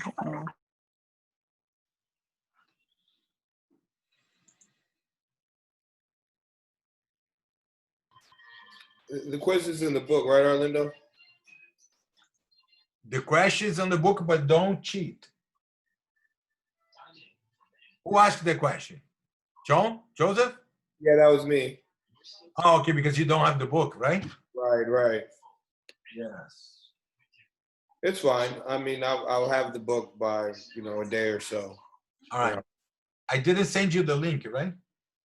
Yeah, you sent me the email and everything, so I'll be able to go in there. And, All right. Did I send you the link for the book?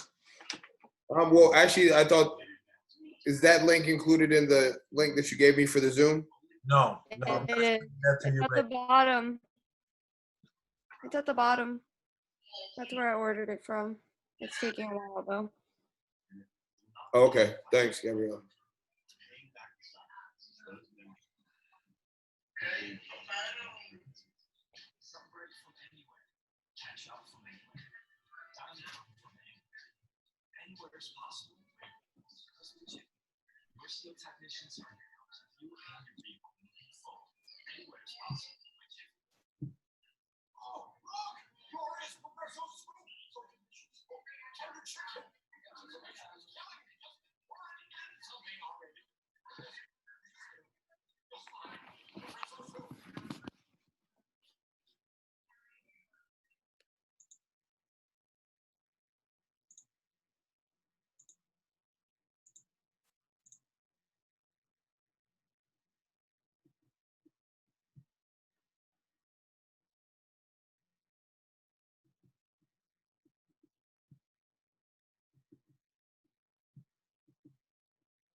All right, I believe we're ready, right?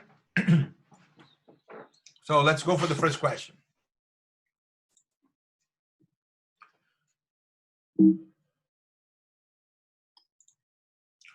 Which statement is true regarding the use of term realtor? Anybody? B. B. Yeah. B. Good. The term follow-up refers to what? What the sales associate does for buyers and sellers of the sale. Good. D. D.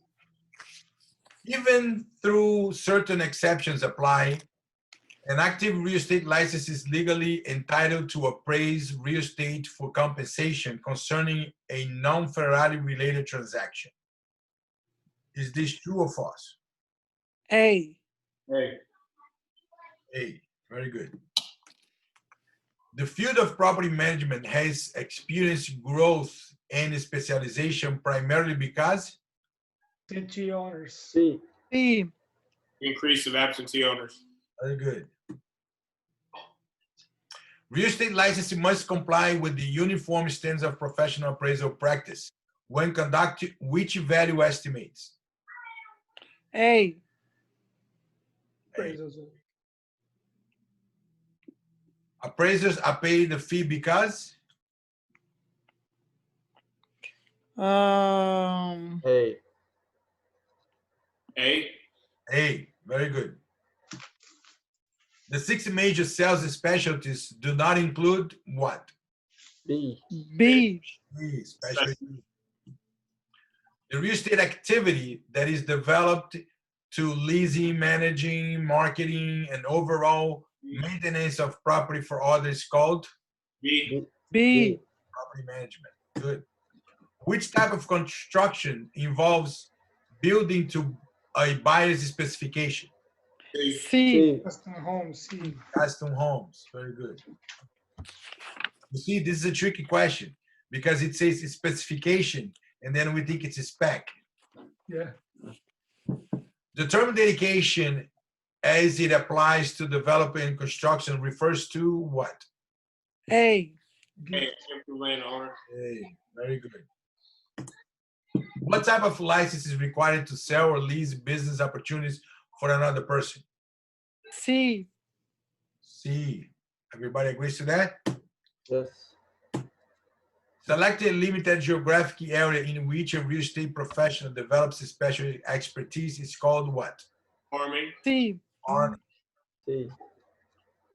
Managing which type of property of more than 10 units require a CAM license? D. Condos. Condominium complex. Effective advertising involving developing a database of prospects to direct a specific message is called Target marketing. C. targeted marketing. A broker charges a prospective set of $50 for a CMA. Which statement applies? B. B. Can. Okay. B, right? Uh, You all said B? B as ball. Good. We're done. Now we start with chapter 2.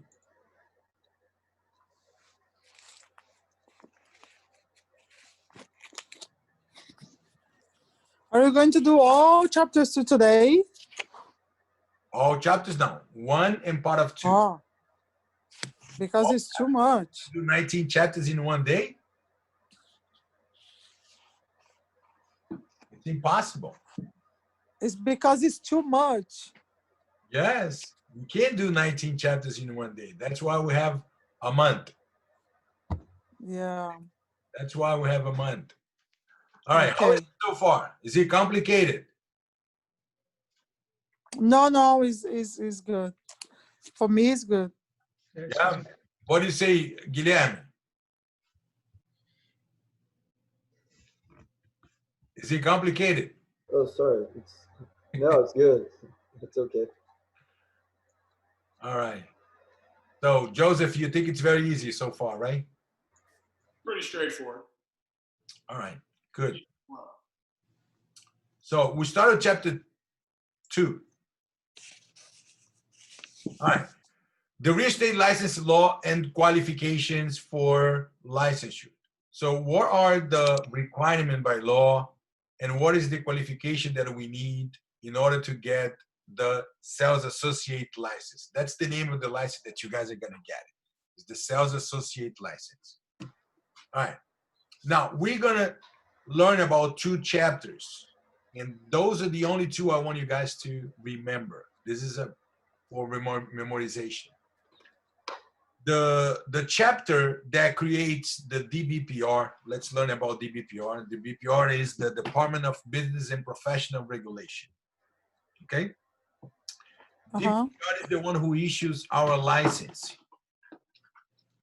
If we want to take a license for whatever purpose, CPA, hairstylist, appraiser, real estate, those licenses are issued by the DBPR. And the DBPR was created with the chapter 455. Okay, we're good? 455 is DBPR. Now, the real estate was created with the chapter 475. So 475 is for real estate only. Everything inside 475 is about real estate. And the chapter 475 is divided into 4 parts. Very complicated names, okay? Very difficult to remember. You ready for it? Yes. Part 1, part 2, part 3, and part 4. That's the name of it. Part 4 1 parts. is for real estate, for sales associate, for brokers, for schools, for instructions, all real estate. Part 2 is for appraisers, and part 3 and 4 is for commercial commission. Part 3 is for sales, and part 4 is for leasing. We're going to be talking about that later, but just for you to know that 475 is divided into 4 parts, and you already know the name. And 455 is for whom?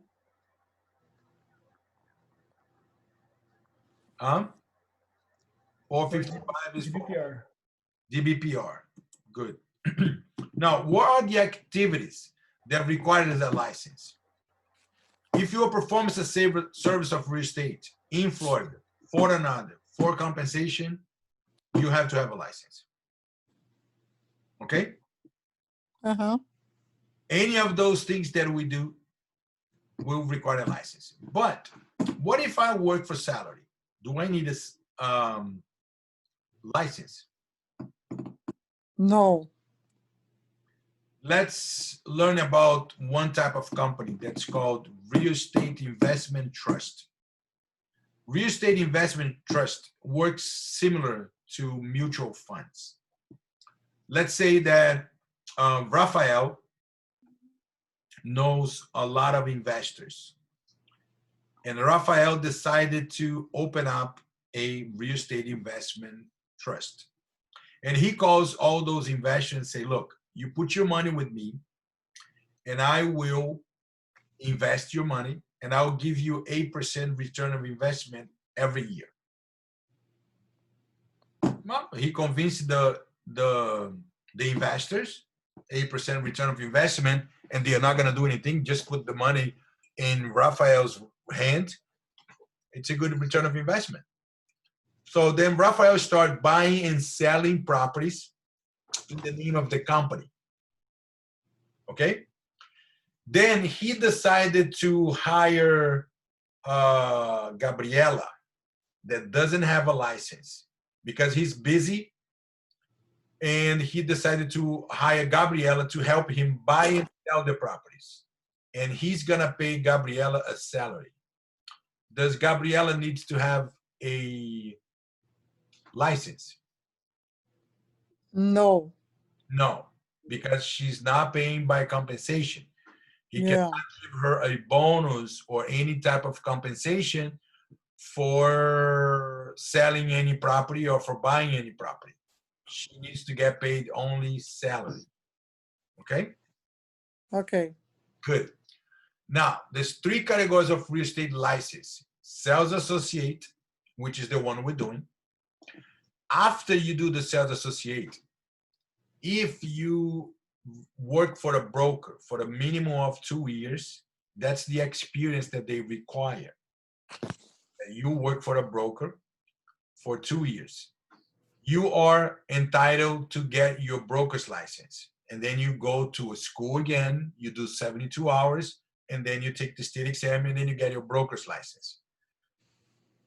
Now, what are these steps to get your sales associate license? Number 1, you need to do a course for 63 hours. And you need to pass the exam, the school exam, with 70% or more. The state exam is 75%. How many hours do you have to do the school exam?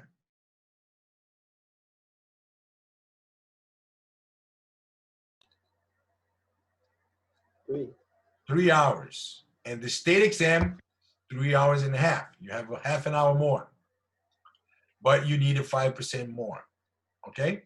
Now, aren't you guys curious about what happened after I get my license? Do I have to renew, or it will last forever? Did you ever ask yourself that question? Yes, we need to renew. Yes, you need to renew. Your first renew is called post-license. You need to go to school for 45 hours, and you need to pass the exam with 75%. There is no state exam. Okay? Only school for 45 hours, and at the end, you take an exam, and you pass with 75%, you're done. Now, after that, you also have to renew every 2 years. And it's called Continuing Education Most Popular CE. Okay? So we all need to renew our license every 2 years. The first renew will be between 18 to 24 months. And I'll explain you guys later why it's not exactly 2 years. Okay? But after the first renew, then it's going to be exactly 2 years. And then you have to do your CE, which is 14 hours. And if you do it in school, you don't need a test. Okay? Now, after you take your sales associate license, you work for a broker for 2 years, then you are entitled to take your broker's license. Okay? The first requirement is be a sales associate for a minimum of 2 years. And then you take a course for 72 hours, and you pass the school exam with 70. Then you take the state exam, 75, and you need to do the post license as well. After you take your license, your first renew for brokers, it's also called post license. And the post license for brokers are 60 hours. Now, what is a broker associate? A broker associate is a broker that has a broker license, but he decided to work for another broker, meaning he works on the same capacity of a sales associate. There is no advantages in terms of, oh, I'm a broker, I'll make more money. I'm a broker, my split is going to be higher. I'm a broker, going to give me a private office. No, a broker associate works on the same capacity of a sales associate. Okay, so when you take your broker's license, you can open your own office, right? And when you open your own office, then you start hiring sales associates to work for you. If you decided to take your broker's license, example, when I took my broker's license, my ideal was not to take the broker's license. I wanted to take my instructor license. I want to teach because I love to teach. And there was one opportunity, you know what? I'm going to teach real estate. And to prepare myself for the real estate test, exam, state exam, I took the broker's course because the broker's course will be like good to prepare me for the instructor exam. But once I finished the broker's license, I said, well, you know what? I finished my course for brokers. I passed the school exam. Why not take the license? I didn't have any intention to become the broker of the company. And I took the license. And I continued to work for the same company as a broker associate. A few years later, then I became the broker of the company. But before, I was a broker associate. Now, if you see a question that asks you, what is a broker associate? What are you going to say? Broker associate is someone that is under a broker. Almost. Who was going to say something? Guilherme, you were going to say something? A broker associate is a broker underneath a principal broker. Yes. A broker associate is a broker working for another broker, right? broker. Huh? It's a broker working for another broker. Good. It's a broker who works for another broker. He's not the broker of the company. He's just a broker associate. We good? Uh-huh. Now, what is the qualification for us to get the sales associate license? It's not necessary to be a Florida resident. And it's also not necessary to be a US citizen. Understand that? Because they have that question. Do you have to be a US citizen? No. License? No. Do you must be a Florida resident to have a real estate license, Florida real estate license? Minimum 4 months. No, it's not necessary to be a Florida resident. No. Okay? You can live in another state. Let's say, Joseph, I think you told me that you were a sales associate in a different state, right? Yeah, in DC, Maryland, and Virginia. Maryland, Virginia. All right. So if Joseph did not move to Florida, he could get his license and still live in Maryland and have the license on both states. And he doesn't live in Florida. Okay? Okay. Now, you need to be at least 18 years old. You have to have a high school diploma. Now, you don't need to show. You just need to tell that you have a high school diploma. But look what the 51 says. You have to be honest and of a good character. If you're starting by lying about your high school diploma, you already fell on the first on the 51, right? Yeah. But you don't need to send any copy of your diploma. Now you need to possess a social security number. I spoke with some of you guys on the phone, but I don't know if I mentioned that to you. Who can tell me why we need a social security number?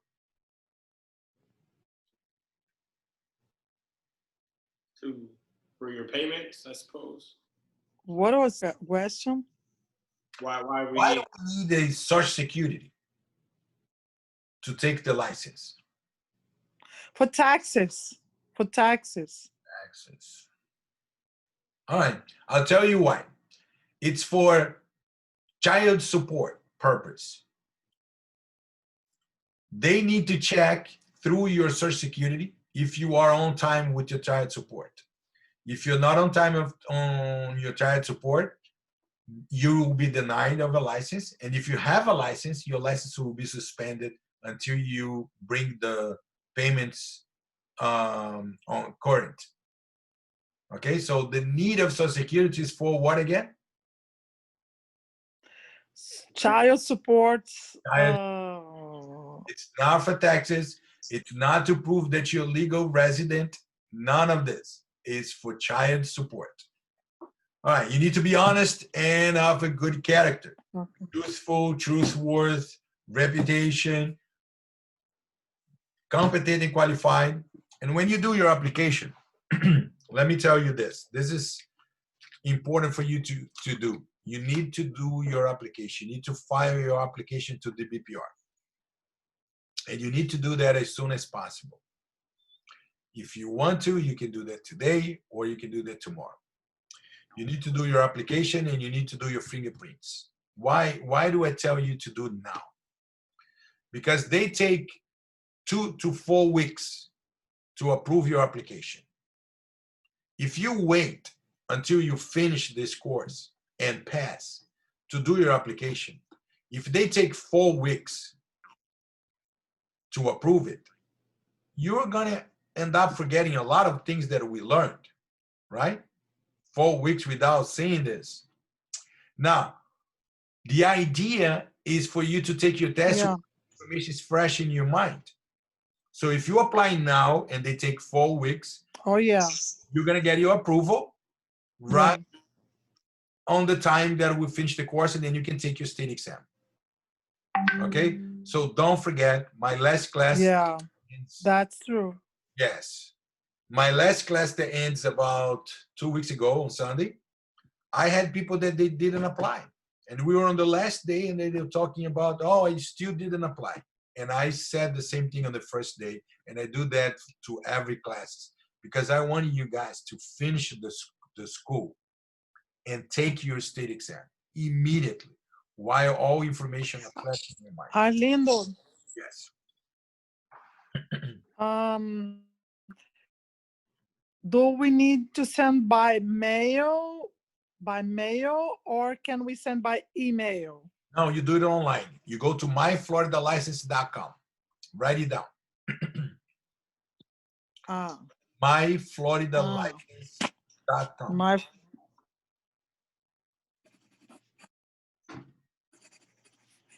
license.com. Yes. And do online. And you do it online. Correct. Your Okay. fingerprints? No, you can't do fingerprints online. You have to go to a place that does fingerprints. Okay? Okay. Now, the cost for your Okay. application is between $80 and $90. And your fingerprints, it could go from $5 to $40. Depends on where you do. If you go to a police department and you do Okay. a department in general, it's $5, $10. If you go to a private company, they're gonna charge you $40. Okay? Okay. Just tell them that you're doing your fingerprints for your real estate license, and they will send it to the BPR, and the BPR will attach that to your application. Okay. Okay? Now, when you do Okay. your application, there will be a section on your application for you to disclose any convictions that you may have. And this, I'm telling you for your application, because I don't know your background. And I'm also telling you because of your test, okay? If you have a conviction or a plea of nolo contendere, or you are under investigation, you must disclose. That doesn't mean that they're gonna deny. But if you don't disclose, your fingerprints will show. And they will look into as a bad faith because you are hiding it. You knew about it and you didn't disclose. I had one student 2 years ago and Yeah. he didn't take his state exam. He called me last week for a private class because he still didn't take his state exam. He did his application 2 years ago while he was in class with me, and this application was denied without prejudice. What is without prejudice? It's without damage. You can still reapply, or you can fix whatever problem on the application.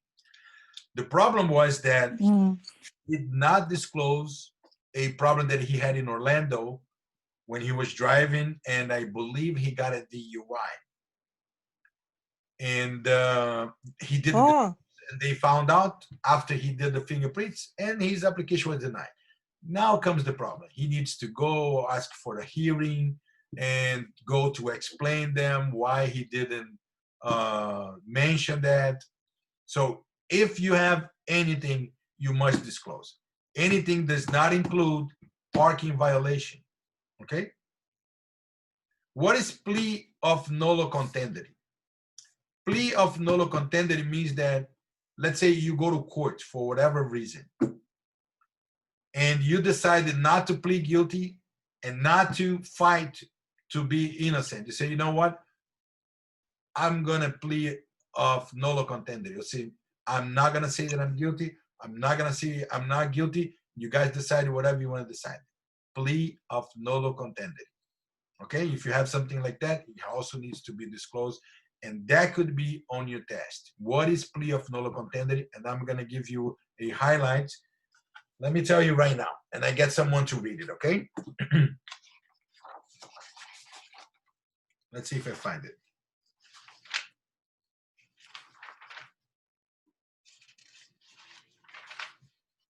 Okay.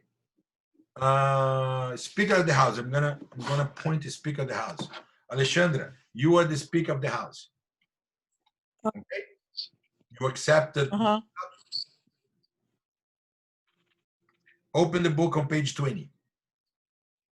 20. Okay. You see at the end of the book, there's a box. Background check of criminal history. Read the last paragraph. Nolo contendere is a player of no contest entered in a criminal court of law. The defendant does not admit or deny the charge, though a fine or a sentence may be imposed by the court. Now you understand what a plea of nolo contendere is when you don't plead guilty or not guilty, right? So whatever they decided will go, and then you decide not to say anything. Okay. Now, if you have different names, you need to disclose that on your application. If you had a disciplinary action taken against the professional license, you must disclose that as well. And if you were ever denied on a real estate license. Now, the license and the renewal process. We already know that the pre-license is repeating. We're going to see this maybe another 2 or 3 slides. It's because it could be part of your test, and this should be like a common knowledge. What do you need to get a pre-license? You need to get a 63 hours. You need to pass the school exam with 70%. You need to pass the state exam with 75. You need to do your electronic fingerprints, right? The license is 45 hours and use your first renewal, and you need to pass with 75.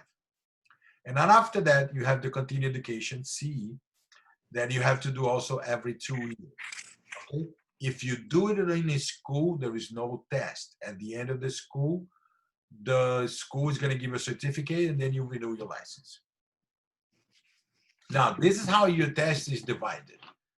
45% is law, 45% is principle and practice, and 10% is math. Meaning, you have only 100 questions on your test, only 100 questions. And 10 questions is math. Okay? The state exam is 100 questions, it's 3 hours and a half, and you have to pass with 75%.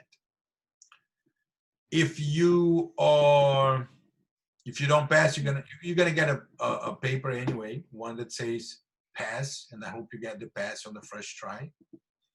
It doesn't show you a percentage. You can tell everybody that you pass with 100 because nobody otherwise. If you fail, it's gonna say that you fell in the percentage. You cannot review on the same day the test. You can review if you pay a fee. You can review your exam, but not on the same day. Now, general licensing provisions. Usually begin career as a sales associate. That's how we all started. We are a sales associate. Require a pre-license education course, pass the state license. Initial license is activated until you find an employer. Now, let's look into this. The status of your license, it could be active or inactive. Okay? The inactive could be voluntary or involuntary. Okay? You only have 2 status. What are those? Active or inactive. And they could be voluntary or involuntary. Now, when you take your exam and you pass, you can say you have a license. They're going to email it to you. They don't mail it anymore. They email it to you, you print it, and then you can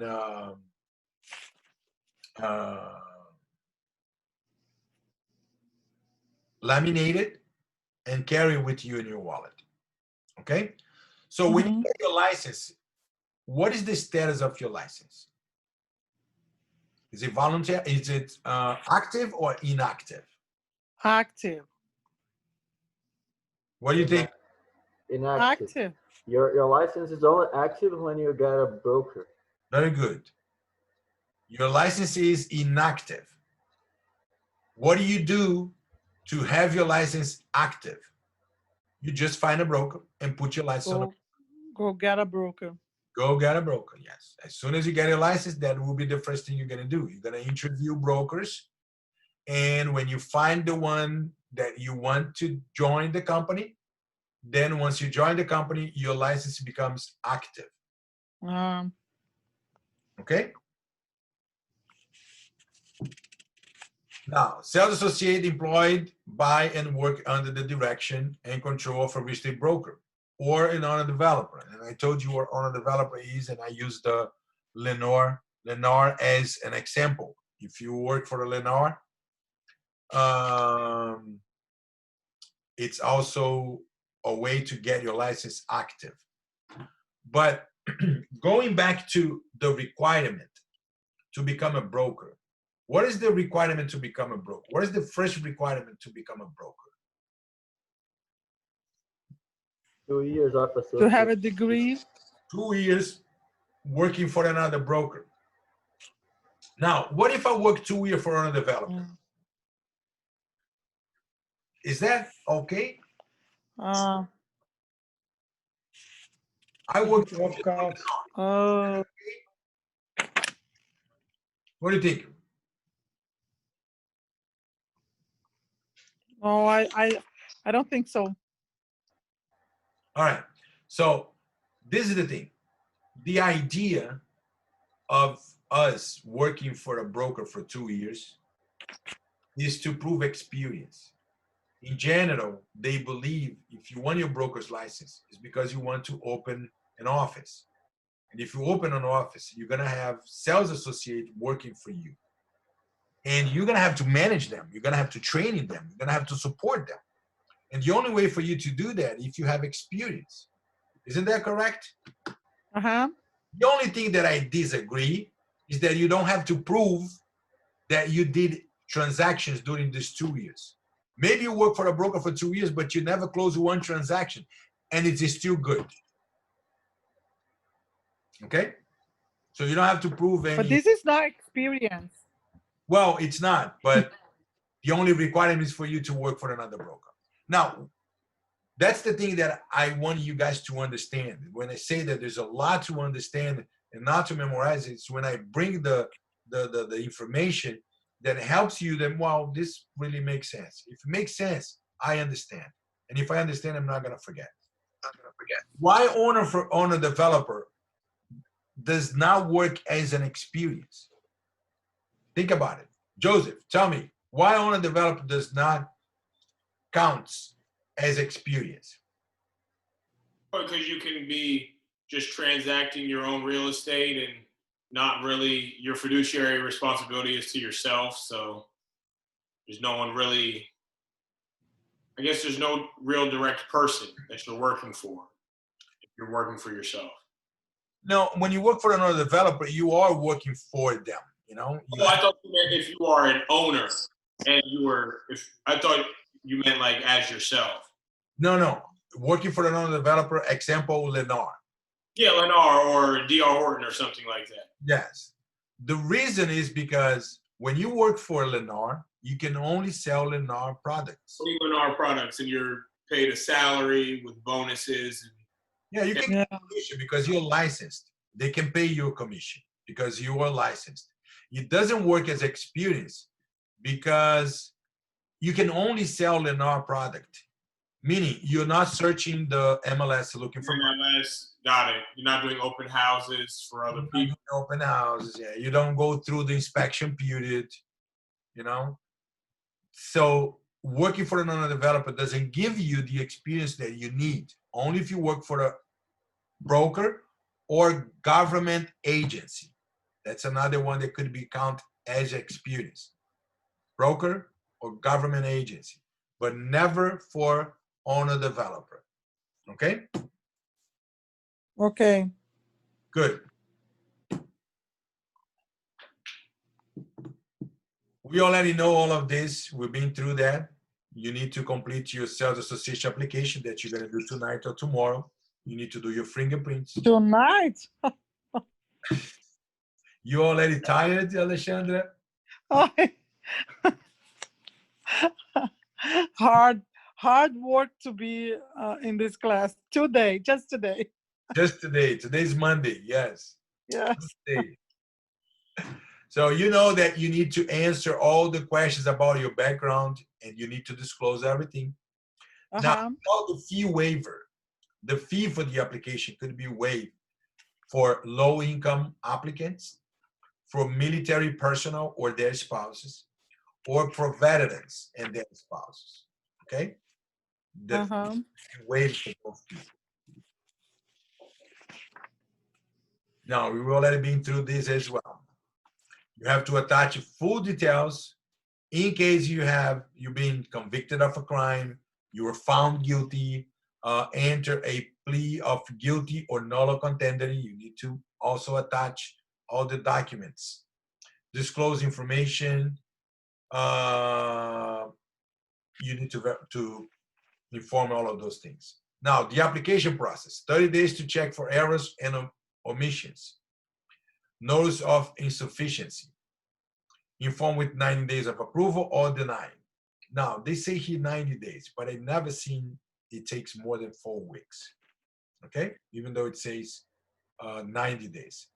If your application is denied, you will have 21 days to request a hearing, like happened to this student that I told you. His application was denied, and he had 21 days to request for a hearing. He did. He went to a hearing, and they approved his application. Now he's going for the state exam. Now, application approval denial. What it says that denial without a prejudice means that it's not a final answer. They didn't deny for good. That's what it calls denial without prejudice. It means that you have your application incomplete. Maybe you forgot to sign or you forgot to make the payment, and then the application will return it to you for correction. And once you correct it, you send it back to them, they will approve it. All right? Misrepresentation, that it's not without prejudice. That's a false statement. You did not disclose your criminal records. You might be eligible for licensure, but you need to go to a hearing. Now, let's talk about reciprocity for U.S. service members and spouses. And remember, we are studying the Florida law. I really don't care what happened in other states. I care about the law in Florida.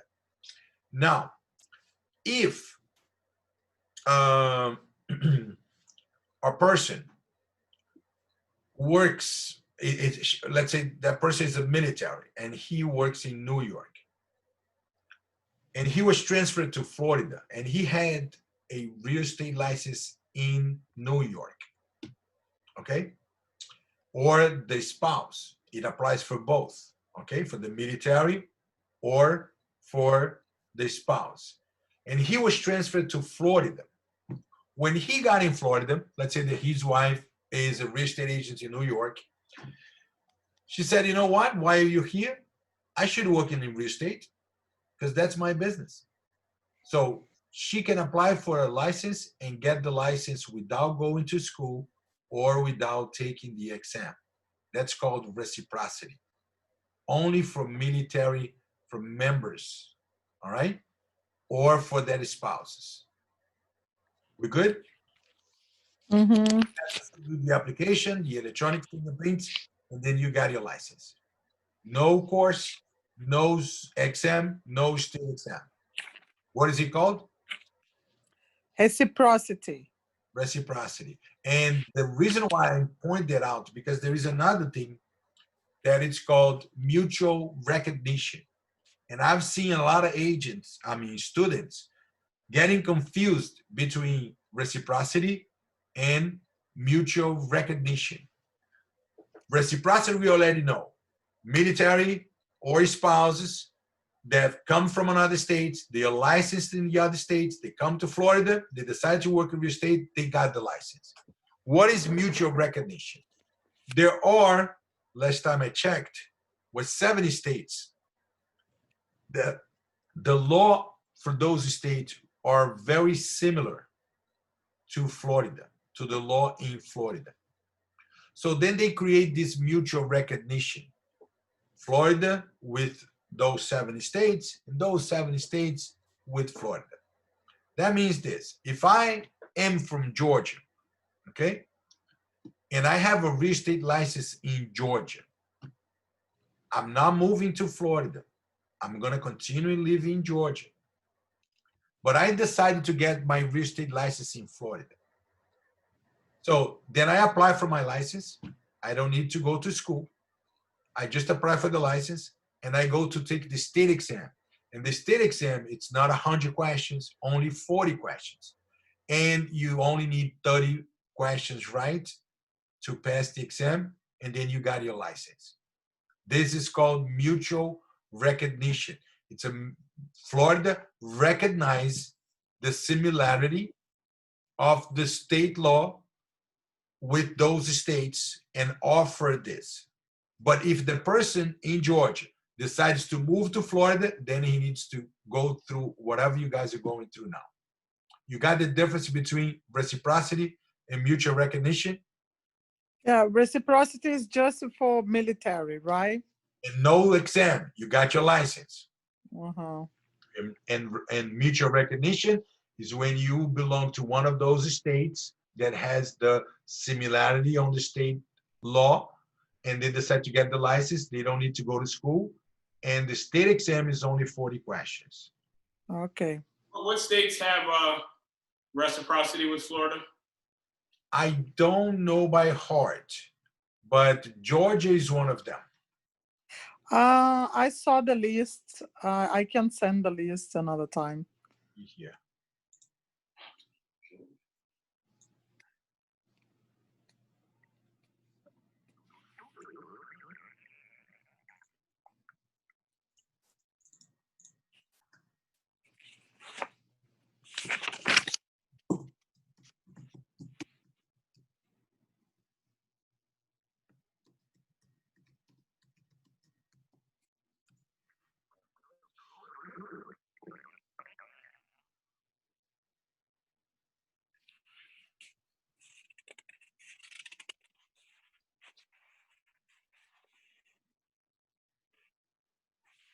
Okay, I'm going to put on the chat.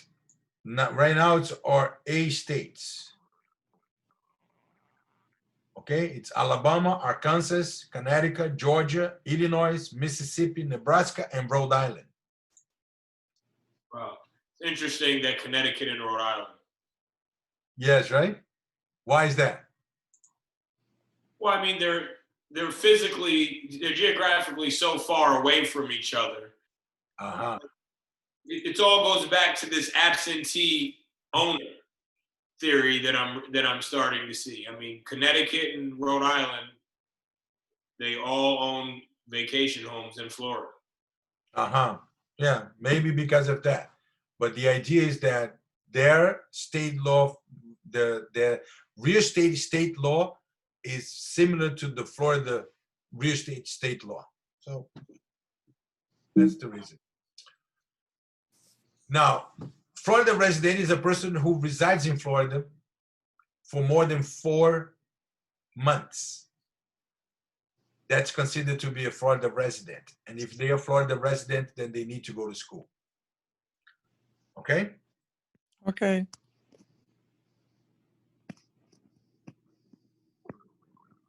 Now, we already know this. You can teach me already. How many hours to the pre-license? 63. 63. You got to pass the school exam with how much? 70. And the state? 75. 75. 75. All right. Now, who is exempt from from taking the 63 hours? Who is exempt to get the 63 hours? Now, that's also to understand, okay? This is not to memorize. This makes completely sense. Let's say Gabriela went to college and she did 4 years and she graduated in real estate. She got her bachelor's degree in real estate. Do you think she needs to go through these 63 hours? No. Isn't that obvious? Yes. We don't need to memorize that. She's been in college for 4 years studying real estate. What is she going to learn in 63 hours that she did not learn in 4 years? Now, She's gonna teach us. Yes. Yes. see, that's why I keep saying there's a lot to understand. And once you understand, you're not going to be studying this. When you look at the highlights about this or you're reading the book about this, you're going to pass it. You're not going to look at it again because it makes it completely sense. And let me tell you one thing. She's exempt from the 63 hours and she's also exempt from the 45. 45 is the post license, right? So 63 plus 45, does that count for 4 years? No. No. So understand this. What is the CE about? Why do we have to do a CE, continuing education, every 2 years? Is to update us with the changes of law. Yeah. So the law during these 2 years will change. Yeah. When we sit down in a classroom for 14 hours, what they're actually doing is updating us with the changes of the law. Yeah. Now, Gabriela did a 4 years. Is she exempted from the CE? No. No. She's not exempted from the CE. We understand why, right? Yes. Because she needs to be updated. She also needs to be updated. What is she exempt from? 63 hours and the 45 hours, which is called FREC 1 and FREC 2. But she's not exempted from continuing education. Okay? Now, the Florida attorneys, he is exempted from the 63 hours. Okay? He doesn't need to do the 63 hours. He just do the application and take the state exam. But he's not exempted from the 45 hours. He needs to do the 45 hours. Now, an active attorney, do you think he needs to do the CE? Excuse me. No. He's already up to date on time. You guys understand that? He's an attorney. He lives with laws every day. So he knows what is being changed. Every day. He doesn't need to sit down for 14 hours to be updated of something that he already knows. So attorneys are exempted from 2 courses. FREC 1, 63 hours, and continuing education, 14 hours. But he needs to do the post-license. Gabriela, who did 4 years real estate, she's exempted from 63 hours. She's also exempt from the 45 hours, but she's not exempt from the continuing education. Are we going to memorize that? No. We understood. No, we're not going to memorize that. That makes completely sense. All right, good. The license application expired 2 years. When you do your application, let's say you're going to do it tomorrow. So for how long is your application good for? 2 years. 2 years. So you have 2 years to take your state exam. Okay? And your school exam, your certificate that you're going to get from the school 4 Sundays from now, also expired in 2 years. you're gonna have 2 years to take your state exam. Okay? Mm. If after 2 years you don't pass the state exam, then you need to do a new application and you need to take the course again. Oh, Yes, but you're not gonna do that. You're gonna pass on the first week after. yes, I know. Now, I the will. tell you what, the idea is for you to set up, schedule your state exam for Tuesday. As soon as you get your approval, the BPR is gonna send you an email. The email has the information for the examiner, which is the Pearson View. And they're gonna send you also a student ID. Remember that student ID is not the student ID that you get from us. It's the student ID that you get from the BPR. So as soon as you schedule your state exam for Tuesday. You're gonna take your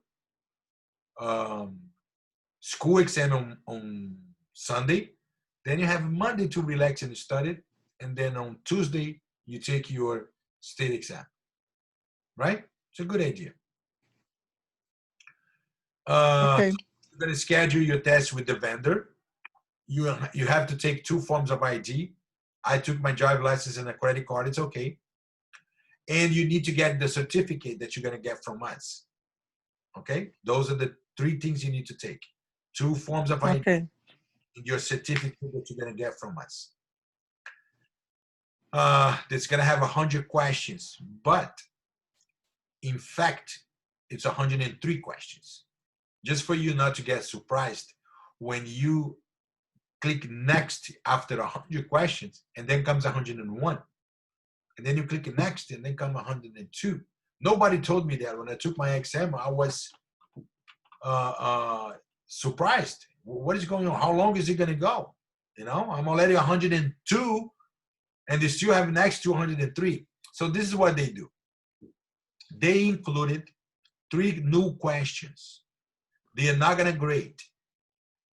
Within the 103 questions, there's 3 questions they are not going to take in consideration. You could be right or wrong, they are not going to take in consideration. The reason why they do that is because they are trying new questions to see the ability of the students to understand the questions. If the majority of the students don't understand the question, then they're going to change the question. It's never going to be part of your exam anymore. Right? That's the reason why they put 3 extra questions. So, but they're going to grade you with 100. Okay? Could be in English or Spanish, but I don't recommend you to take the class in English and take the exam in Spanish. You're going to be lost. Yeah. And they will allow you with the dictionary. Okay? Written. Hard copy. Not a electronic dictionary. Dictionary. Oh, okay. That is good. Hard copy. They will allow you to take a hard copy. Okay, and the things that you need to take is only the calculator. Okay, only the calculator. No paper, no pencil. They're gonna provide everything to you. Okay. After you finish your exam, you raise your hand. People will come to you and take you out. They're gonna take you to your locker, because they give you a locker when you come, because you need to put everything that you have besides and your glasses and the calculator. Everything else you gotta put in a locker. The glasses. No, the glasses okay. You can take it. Because without glasses, I don't do nothing. Yeah, me too. Sometimes I have to use 2. Yeah. So they are going to ask you to lift your pants. They're gonna ask you to put your hands in your pocket and bring it out, you know, and you're gonna have to take your watch and then put it over there, wallet, phones, and your glass. They're gonna ask you to put it on the desk so they can look to see if there is no cameras on your glasses. Well, I already said that. Once you pass, you get a slip that says, congratulations, you pass. And if you fail, it's going to show you the percentage and the percentage for each chapter. so that it will help you concentrate on those chapters that you need the most. All right? A post-license education, as I said, is 45 hours for sales associate and 60 hours for brokers. Okay? We both need to get, and the broker's license is 60 hours is divided into 2 classes, 30 management and 30 investment. Now, this is important. Give me 1 second. Let me get something here. Hold on.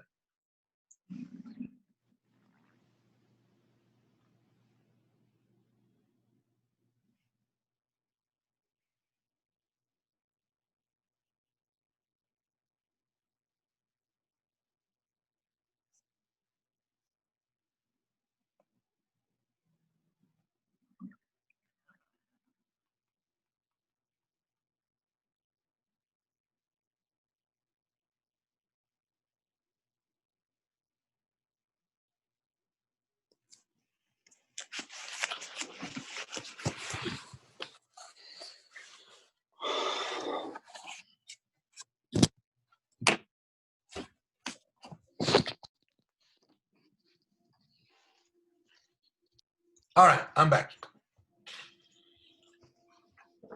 Okay. Okay. I'm going to explain this to you in more details on Wednesday because I'm not. Liga para o seu irmão e pergunta o que ele quer, que eu estou em aula. Liga para ele agora. I am not going to be able to explain this to you today because we're not going to have time. But just for you to know, our license can only expire either on March 31st or September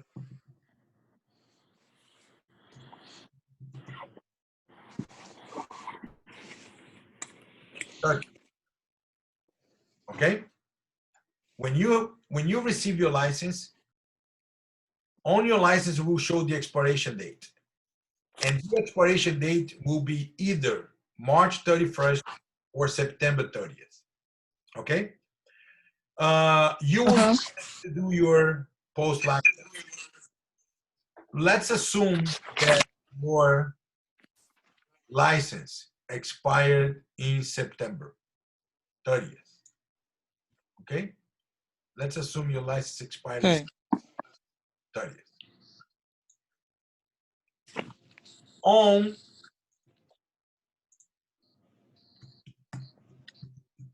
October 31st, what is the status of your license? If you don't do your first renewal, if you don't do your 45 hours, look, that can cause 3 things: fresh renewal, 45 hours, or post license.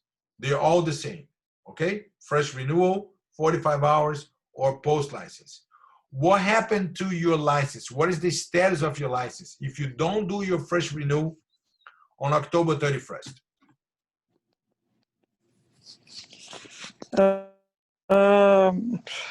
Expired?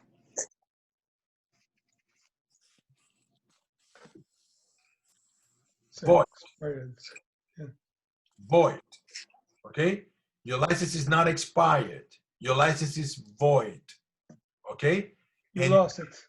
No grace period. Okay? What is the grace period? 0. Okay? You lose your license. So don't let for the last moment to do your post license. Do it as soon as possible, because if you don't do your first renewal, your license will be void. And if your license is void, I had one student, he now works for me, and it happened to him.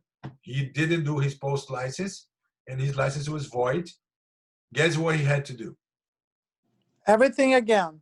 Everything again. 63 hours, pass the school exam, pass the state exam, Oh, get the license again. So there's crazy. okay? Once it's void, you can bring it back. Okay? Now, if, let me put this right here. If you're doing your sales associate, your license is void and you are out of business.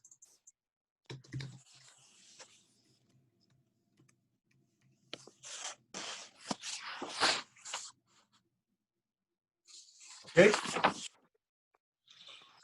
If you don't do your first renewal and you are a sales associate, your license is void and you are out of business.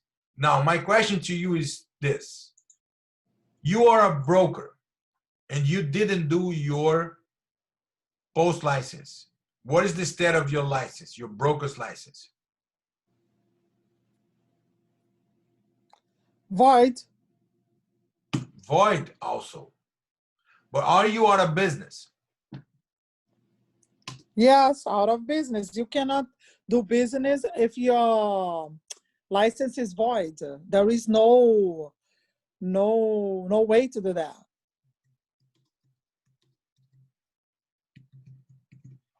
You're not out of business. You can reactivate your sales associate and you continue doing business in real estate. Okay? Yeah. Understand that? Remember, Yeah. what did you have before sales associate? Nothing. Nothing. Then if your license is void, you go back to nothing. Yeah. If you're a broker and you have your broker's license void because you didn't do your first renewal, then you go back to where you were before. And what were you before? A sales associate. But you need to do something that's called reactivation. You have to do 28 hours course that's called reactivation.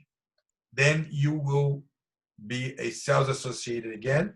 And if you want to take your broker's license, you're going to have to do everything all over again. We're good? Mm-hmm. Okay, guys, I'm going to give you a break because today is Monday and the first day of school. Okay? But what time does it finish? It finished 10:15. Every day I finish at 10:15. Okay. every day 10:15. Today I'm going to give you a break of 15 minutes. 10 minutes. I'm going to end the 10 minutes early. Okay.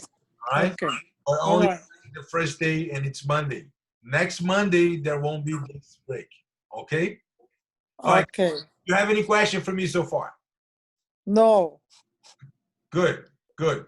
Guys, I hope you like it. Enjoy your night, and I see you again on Wednesday, and the link is the same, okay? I'm not gonna send you a new link. You use the same link for all the days. Okay. Good? Good. Yes. All right. Good night, guys. All right, good night. Thank you all. All right. take care. Thank you. Thank you. Bye, guys.